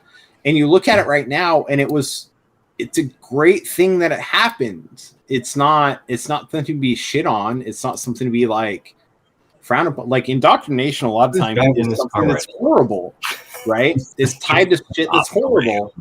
But this is one of those things that like indoctrination was tied to something that was like, let's indoctrinate acceptance. I got pickups. Hold on, I'll be right back. Look at Wonder Woman 7 issue winter issue 7. What did he say? He had to right? Wonder Woman running for president. No, he went to go grab pickups in 1950 something. Blasphemous. It is a key for most DC collectors. You know why? What she was running for president. What that about is Nubia? literally the only reason. What about it's a Nubia? beautiful cover. What about Nubia? But it signaled change. And What about and Miles Morales AF4 is one of those. I wouldn't say it's the greatest example of, but it is an example of that people can grasp onto where there was change made. That is, dude, Mel, you've told me this, man. If fucking African American kids got their superhero, dude. How many kids run around? How many African American kids run around every comic convention I've been to for the last 4 fucking years wearing Miles Morales because they finally get to be Superman or Spider-Man. It's not even just African American kids. It's fucking every kid I know. You're muted. No. Oh, how? No, you're good. Yeah.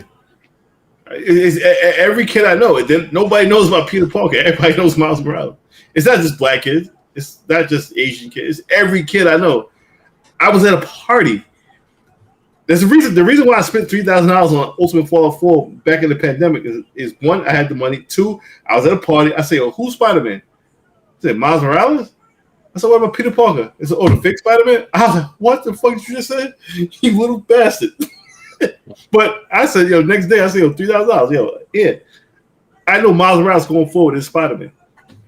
Peter Parker's my Spider-Man, but I'm old as fuck. Younger generation, Miles Morales is that Spider-Man. And I've got two young white sons, and Miles is their Spider-Man. Yeah. I mean, that's all I'm saying. Like, I can't imagine going years without a superhero to have your superhero. My kids have always had a Superman. They've always had Spider-Man. They've always had somebody.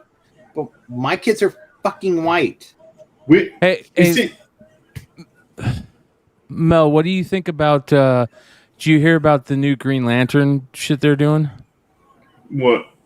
They're doing a Hal Jordan, John Stewart type shit where they're True Detective. John Stewart is probably the most. If there's any character, right, that's probably the most influential when it comes to all that. It's got to be John Stewart, right? Yeah. Is there anybody more influential when it comes to, the whole race thing than John Stewart and his story? I don't think there's anybody. I think that's I mean, it depends. I really didn't read DC growing up. I read Marvel, and to me, it's Miles Morales, just based on shit that I've seen. But again, I can't speak for all black people, but for me, I gravitated to a lot of white characters. That's why. Yeah. But I know that there are some dope ass black characters out there. Like I love the Milestone. I love the Milestone universe. Bro, I don't want. Hold up, Jet. I don't want to see black fucking Clark Kent. I don't want to see that. I don't want to see black Superman. We have Icon. I want to see Icon. Icon whip Superman ass all day. I want to see that. Up to down. I was laughing at your comment too, by the way. So. Which one? Which comment? Check this out. Hold up, you guys. Chip Mosher says, "Hey all, Jesse hit me up and told me you guys were saying nice things about the Devil's Cut. Super appreciate it. We are stoked for the book and appreciate your enthusiasm. I'm at a show right now." That's cool. He says, but look forward to listening to what you all said later. Hell yeah. Chip, have comics up later. We got some plans. Yeah, that's some We'll great send you shit. an email too. We got you. Chip. We'll send you an email By the too. way, We'll Mel, you are looking fucking good, bro. Congratulations, bro. dude. Look at that. Lean as fuck. I don't got muscles no more. Look at How you feeling, that's dude? fine, Are you feeling good? I feel great. Yeah. I feel fuller, and I don't eat as much, and I don't drink as much at all. Actually, well, let me not say at all, but I don't drink as much. I know legs around, right? Yeah, Lex is out. You know what I'm saying? I'm going to be a lot less boring at a lot of conventions that I go to. Good, man. But I'm great. I'm having fun. I'm glad to be here. I do want to say publicly, you know what I'm saying, before we go on with any kind of comic conversation, I want to give credit to everybody on Drunken Chat, son. Yeah. That's been holding that, because the only reason I'm not on Drunken Chat is I work. They got me on swing shift. The swing shift is I work different hours and different days.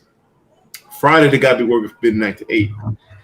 So I want to give, and I want you guys that's listening right now to check out last night's show, but Lucas held it down. That was probably one of the best Drunken Chats I've seen at work. I'm not taking away from nothing from the other guys, but Lucas held that shit down. So it was his breakout show. Lucas Fashina, aka Chillins, Greens and Cornbread.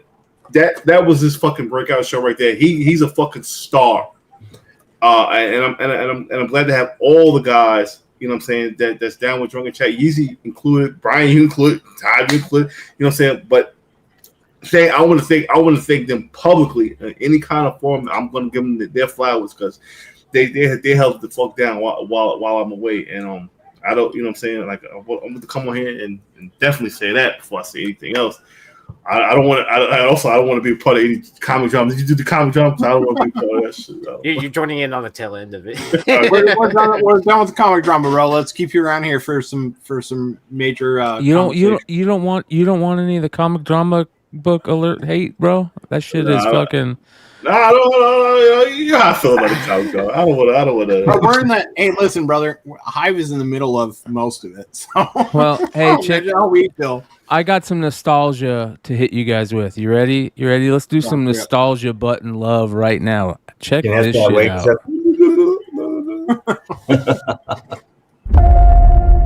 I remember the producer says, "Hey, I'm gonna make you guys stars. You guys are gonna make a lot of money." American Gladiators, you know that TV show where people supposedly get to test their strength against a bunch of Hulks? You guys seen this shit yet? No, what? Is it out? I'm down though. Nothing was staged ever. Every competition was do or die. It was barbaric. Look, we had groupies, we had sex, we had drugs, and we were coming to a town to kick the out of you. And that's when you go, holy, we're kind of famous. These guys' egos just start getting bigger and bigger. You're never gonna defeat 220 pounds of twisted steel and sex appeal. Dude. Dude, that needs to be a clip. Are you kidding me? That was Mel's hair back in the day when he was wrestling. Yeah, a Snizzle Pop said it is out. He's binged it already. This looks so good, dude. I gotta watch that. Yeah. Yo, this shit and rollerball. Remember roller? Was it roller jam? Rollerball. Yeah, dude. That shit was badass, dude. Was it rollerball or roller jam? I know that was some of the most brutal shit. Brutal. Something that was delightful started to feel resentful. Walked into their dressing room and saw that there were syringes and needles lying around.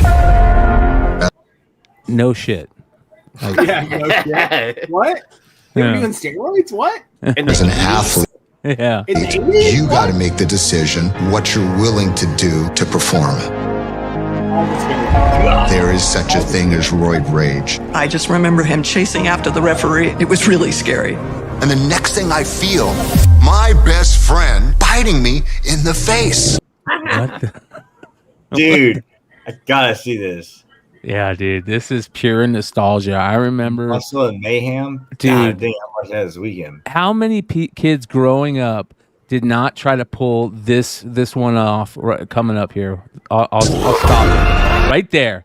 Every kid tried to play this at home. You took old broomsticks and you would undo the broom head, and then you would tape pillows on the end of them with duct tape, and then you would get your football helmets if you played football, and you would go out in the backyard and fucking, man, dude. That was a good old time. Yeah, old school, bro. Old school. Yep, Steve. I remember the NES game. Yep. Yeah, that shit sucked, bro. Yeah. Yeah. These events were dangerous. They didn't understand the injuries that were going to happen. The worst event ever, the human cannonball. They fly down on a rope and knock you off your ass. That was it. That was the end of him. We knew that there were issues. You'd have to be blind, deaf, and dumb to not know that there were issues. There was no mercy when it came to the American Gladiator television show.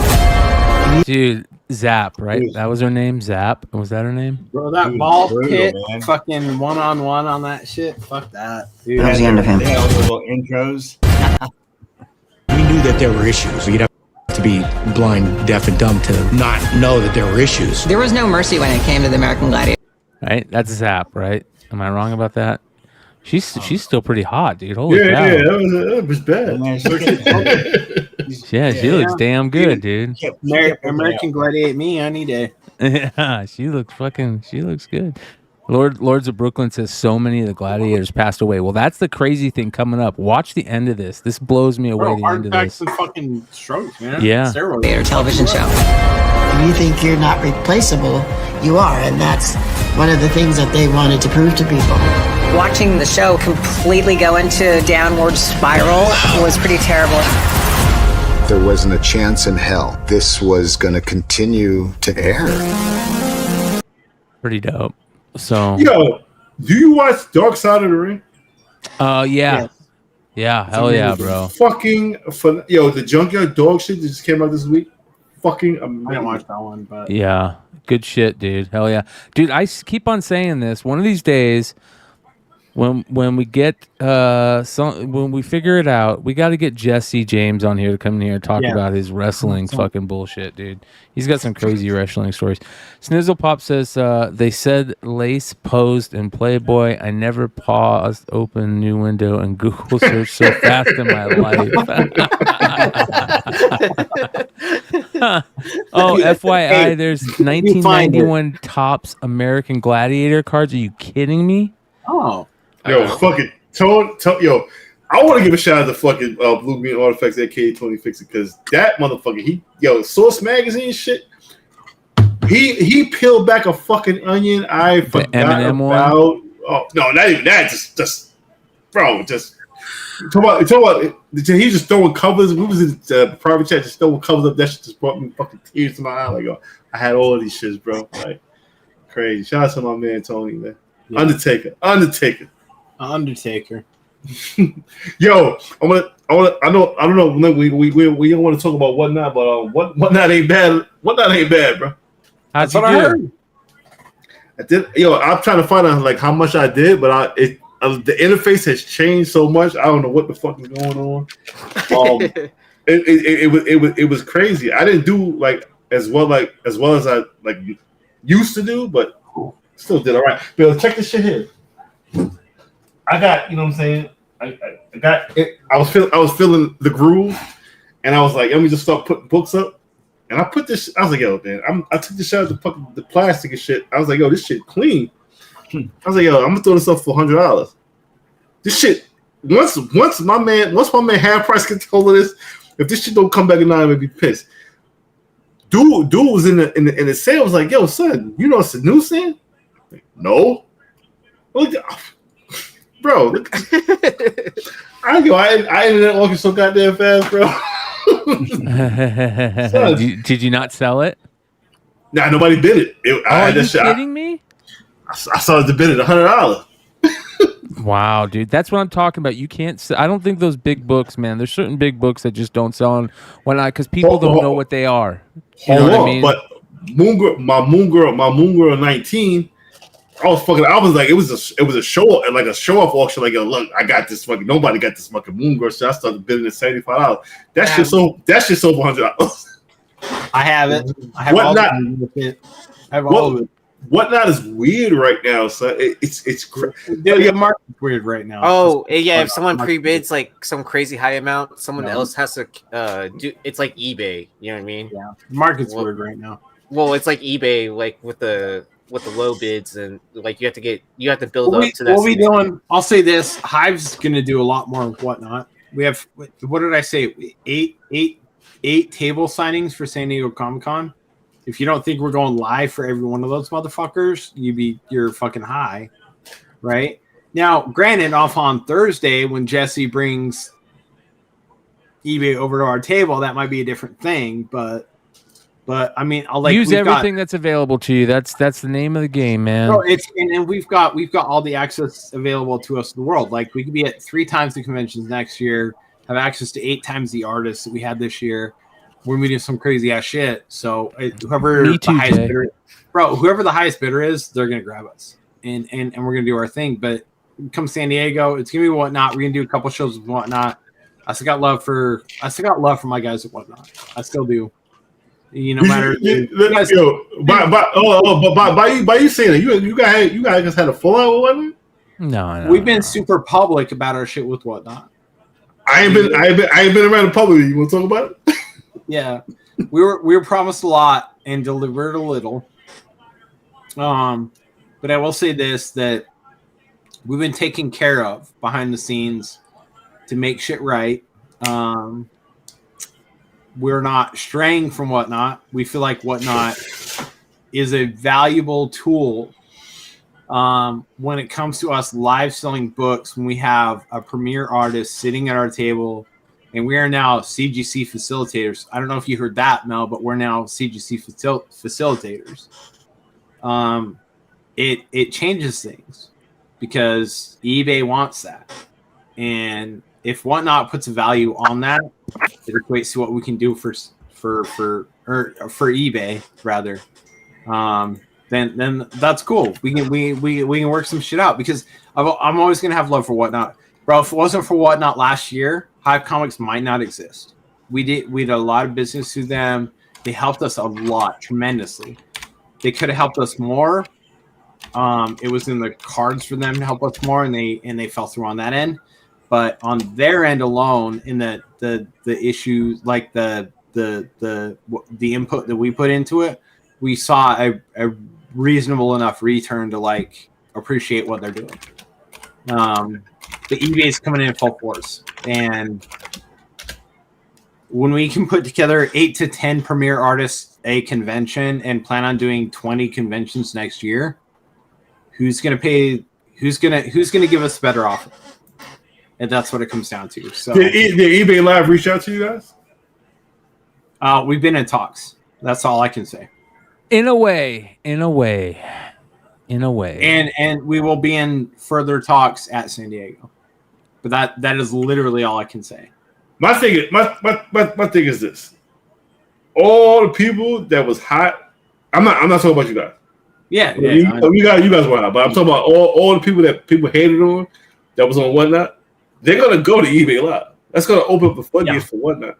But here's the thing, though. Here's the thing that's different between Whatnot and eBay Live. eBay Live isn't just allowing anybody to go over there. Yeah. Good. And they're not. They're not going to. That's the whole thing. And, there's major rules for over there. They look at it in a different way. They look at it like you need to be somebody that has not only knowledge in the industry and what you do and the product you're selling, but also have the product to sell. And I'm not just talking about we a couple we just did bedrooms. 3K in the last week on eBay. Like it's people like that. But I will say this: there's a place for everybody. I used to say this. I used to say that when eBay, you guys have heard me say this multiple times. When eBay goes live, Whatnot is fucked, right? Whatnot's whatever. I don't think that's the case anymore. No, I think what'll happen is major retailers will go to eBay. Yeah. Exclusively. Yeah. But what I think that does for retailers that aren't major retailers, I think it actually helps a lot of people. They're gonna get mad, talk shit about Whatnot. Well, fuck Whatnot. They're gonna be like, oh, fuck eBay. They don't want us here. I'm gonna go back to Whatnot. No, I say what? Ain't nobody gonna go to motherfucking drink.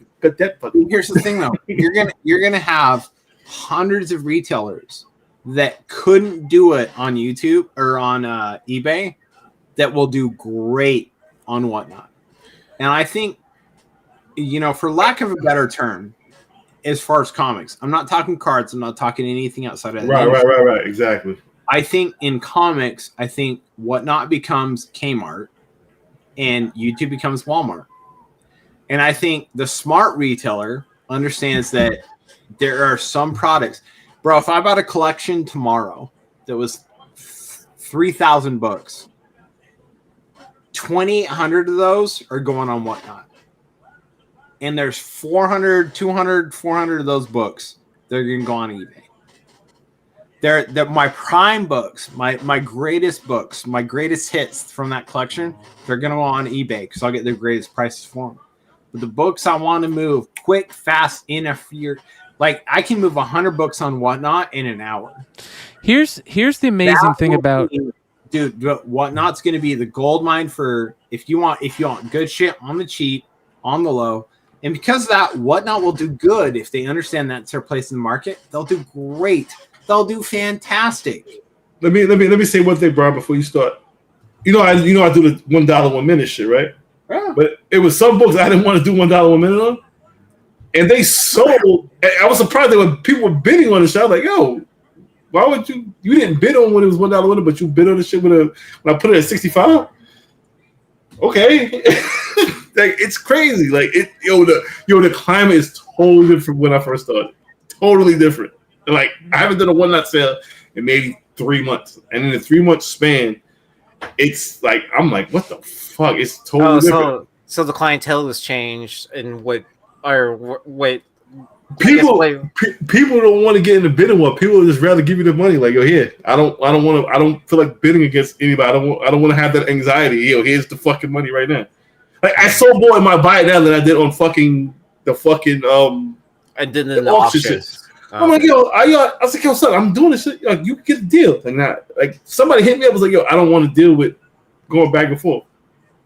Okay. Yeah. Well, I guess it's to a point too where what they'll overbid. They'll end up paying more than what they could have getting it in the buy it now, which is crazy. I was like, okay. By the way, that Darkwing Duck sold for 30. That Darkwing Duck's a good book. The variant. The trade dress sold for 30. Yeah, that's a good book. Are you talking about the Akira? Yeah. The trade dress. Yeah. Wow. The 1 in 10. Not the 1 in 20. The one. I heard you guys talking about it yesterday. The 1 in 20. Like when I first, that was on nobody's radar. None of these fucking FOC motherfucking. I ain't said shit. None of that shit. That Akira homages always do well. This is Darkwing Duck who has a fucking following that's crazy. Try to find that version. It's been a fucking week since that book been out. I've seen that book post on eBay 3 fucking times. 3. Oh, so you're saying that no one's probably ordered at least 20 copies to? Who the fuck ordered 10? Did anybody do an exclusive? No. Nobody? For number 6? Why? Why would they? Who knows, bro? People are doing exclusive for weird shit, bro. People are doing exclusives for Ninja Funk like crazy, bro. People are doing shit. Exclusive. I don't know why y'all motherfuckers still doing this for World Street. Let that shit go, bro. That I got a box of fucking nice house on the lake, motherfucker. If you want that shit, James Titty and took y'all motherfuckers in the back one too many on man. Fuck that shit. I'm not doing that. No, Bo. You got heard? Well, it's all the people that missed the boat on the Something Is Killing the Children boat, Listen, right? And then it's like, hey, we have another title with the same covers for World Tree. So get on it. Great time. Is this a good time for us to plug our next World Tree cover? Yeah, plug that shit into a fucking fireplace. Stop, yo! I see, yo. Shots out, man. Nobody. He's doing a very for Grim. Grim, nigga, it's over. I ain't been saying. Stop doing variants for crazy shit, bro. It's weird, Hey, bro. at least on our shit, we brought a new artist to it. All right, so we can hold our own on Listen, that. you can bring Leonardo da Vinci. I'm not buying World Street number 7. No, we didn't run it past 7. No, fuck no. We ran it to 5. That was it. We're like, hey, if it don't hit in the first trade paperback, it ain't worth going after. You motherfuckers be like, yo, Jesus Christ on the off World Street 8. Yeah, guess what? I'm selling them motherfuckers. Wow. You passed the first 5 issues. First trade. Mel, what do you think about the Transformer and G.I. Joe shit? I think the fucking second print should have been a 1 of 100. Yeah.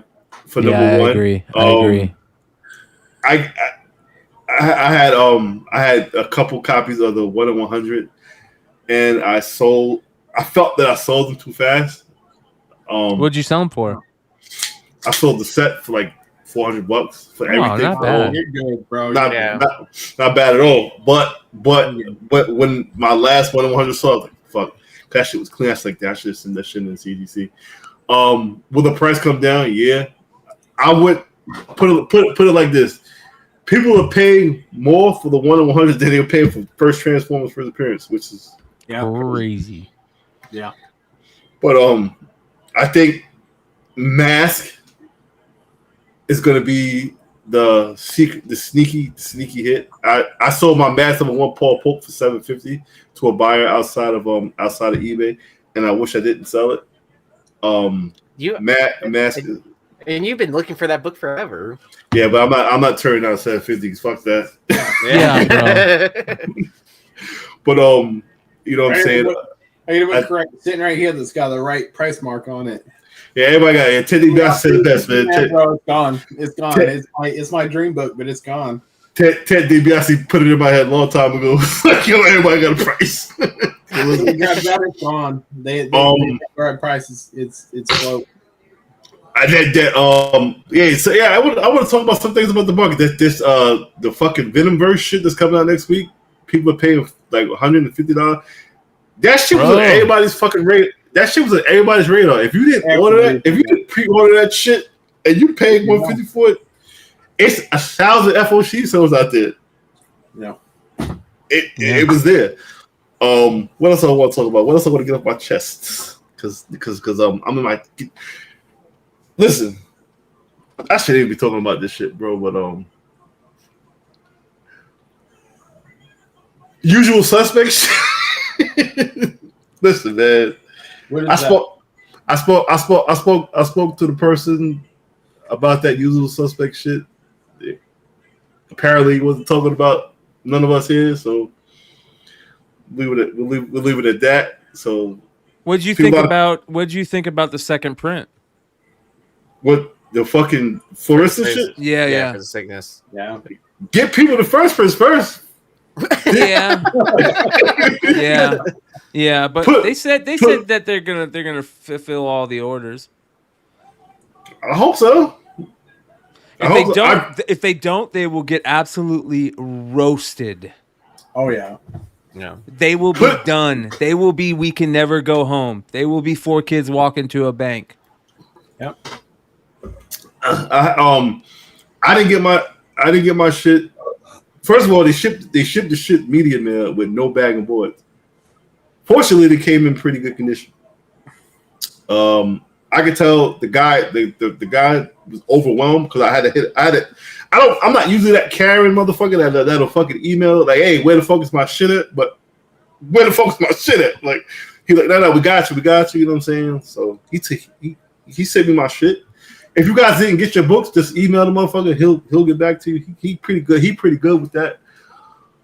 But I think the sickness is issue 1 was good, but I think they're gonna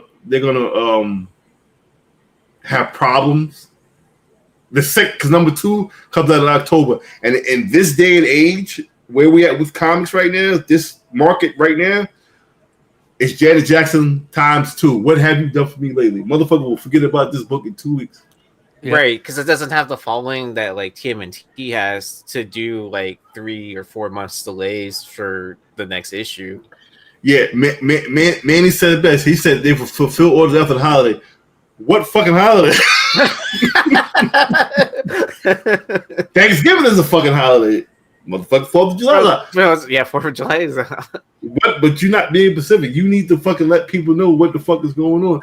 And again, you got issue 2 coming out in October, bro. December, really? Yeah. No, nobody's gonna give a shit. That's what I'm saying, dude. That's what I'm saying. Yeah. Nope. Nobody's gonna give a shit. It's number. You had. The issue 1 was dope. I don't read a lot of comics. I'll admit that, but it was a little weird. It was a little weird, but it was Hulk though. Oh, bro. Yeah, Hulk, I'm with bro. you. Yeah. Al Ewing, right? Is it? No, who's doing it? Who's writing it? Is it Al Ewing again? I think it is Al Ewing. Yeah. Right. It's like Immortal Hulk Immortal Hulk Part 2. Listen, I heard Richie say he read that shit 4 times. I was like, man, let me see what the fuck this shit that about. That cover on that annual. I'm busy here in the chat making sure that Dennis isn't. He was in the chat, so I'm just trying to respond it because he's my top priority in life. So I got to make sure he hasn't any questions directly associated with me that I need to respond to. Would you got to be for Dennis? No, because I apparently lose sleep if I don't respond to Dennis because Dennis is Dennis. So Dennis is a good guy. I love Dennis, man. I thought Dennis was a good guy until he attacked my fucking. Dennis can get a little wild sometimes. Once you tell somebody to suck your dick, a little wild, but you don't attack my integrity. You attack my integrity, and you've met me. It's different if you haven't met me. That's fine. I totally appreciate it. If you've met me and you attack my integrity, bro, that is literally you could say all you want to say about my kids, my family. No, gone around. You don't attack my integrity. Oh, you put your integrity before your kids? What the fuck is that? No, bro. I live and die. Bro, I live and die by my word. And my kids would honor that. My wife would honor that. And there was some shit said and Bryan knows it was a month ago.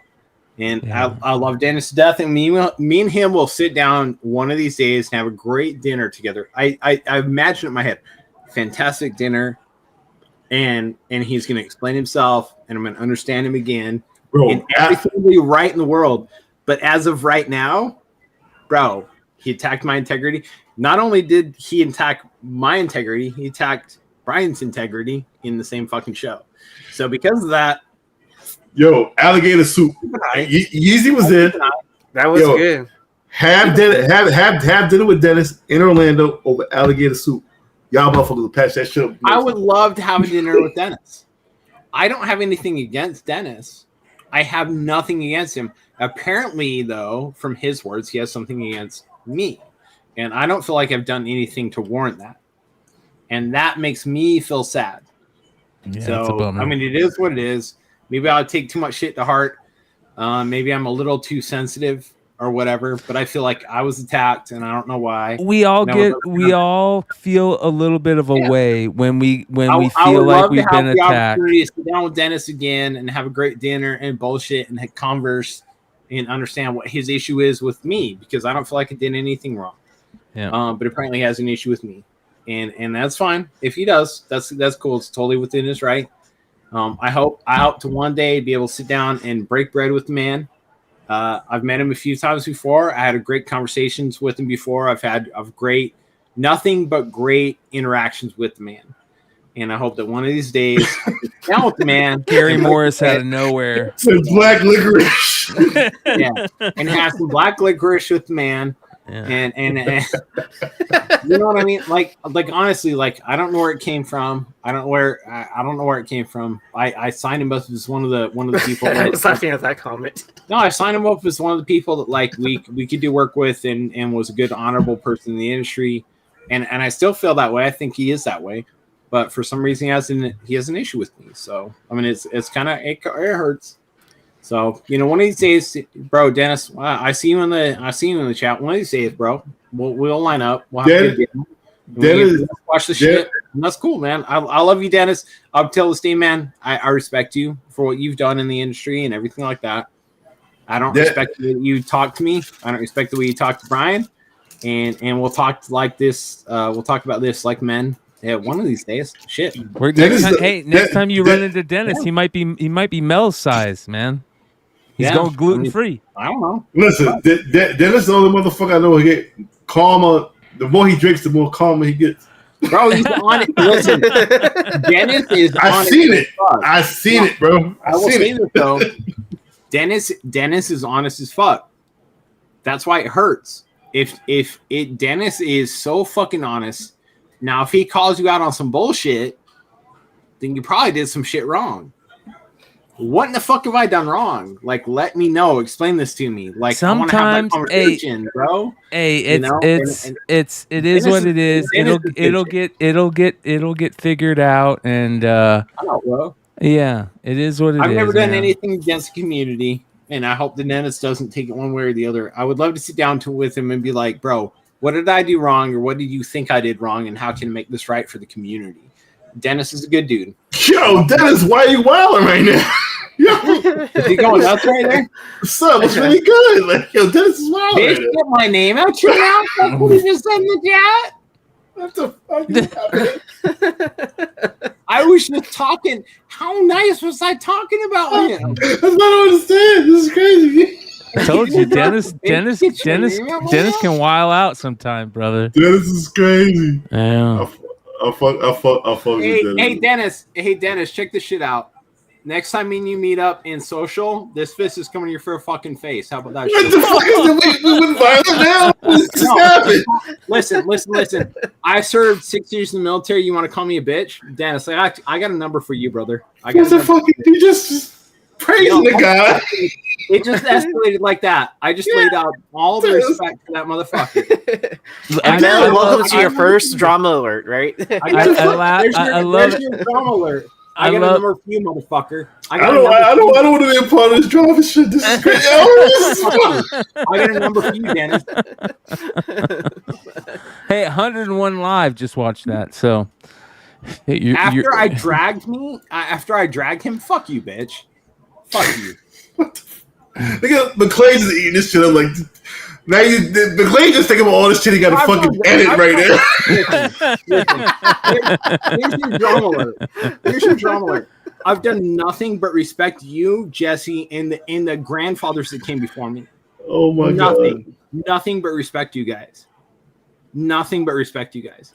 And for you to fucking stoop that low over one minor disagreement over fucking Dinesh. One minor disagreement over me backing my friend, and you're gonna fucking go this low? Yeah, bro. How in the fuck do you call yourself a member of the community when you can't back anybody that has a different opinion? Bro, you disrespected Bryan when you came on that show and said that anybody who backed Dinesh couldn't be trusted. When you know that every single motherfucker on here loves Dinesh and loves what he's doing. He know for a fact I fuck with Dinesh. We had a conversation in Orlando. Like that's just my man's. Bro, you are. I had lunch with Dinesh in Dallas, so I can't. You say are much, a fucking cockroach. You don't belong in the industry. Go transition your fucking community to records because that's where you belong. Fuck the comic community. You don't belong in here. Fuck you. You're done. Fuck you. Bukaki. That being said, you guys, that was a crescendo of a 4-hour show. Was it all drama alert? Did you guys? No, but it was a good fucking show, that's for sure. And we're going to probably go hang out in the after show section of the Discord. So come hang out with us. Maybe Mighty Mel V will join us in there. We'll see you guys next time.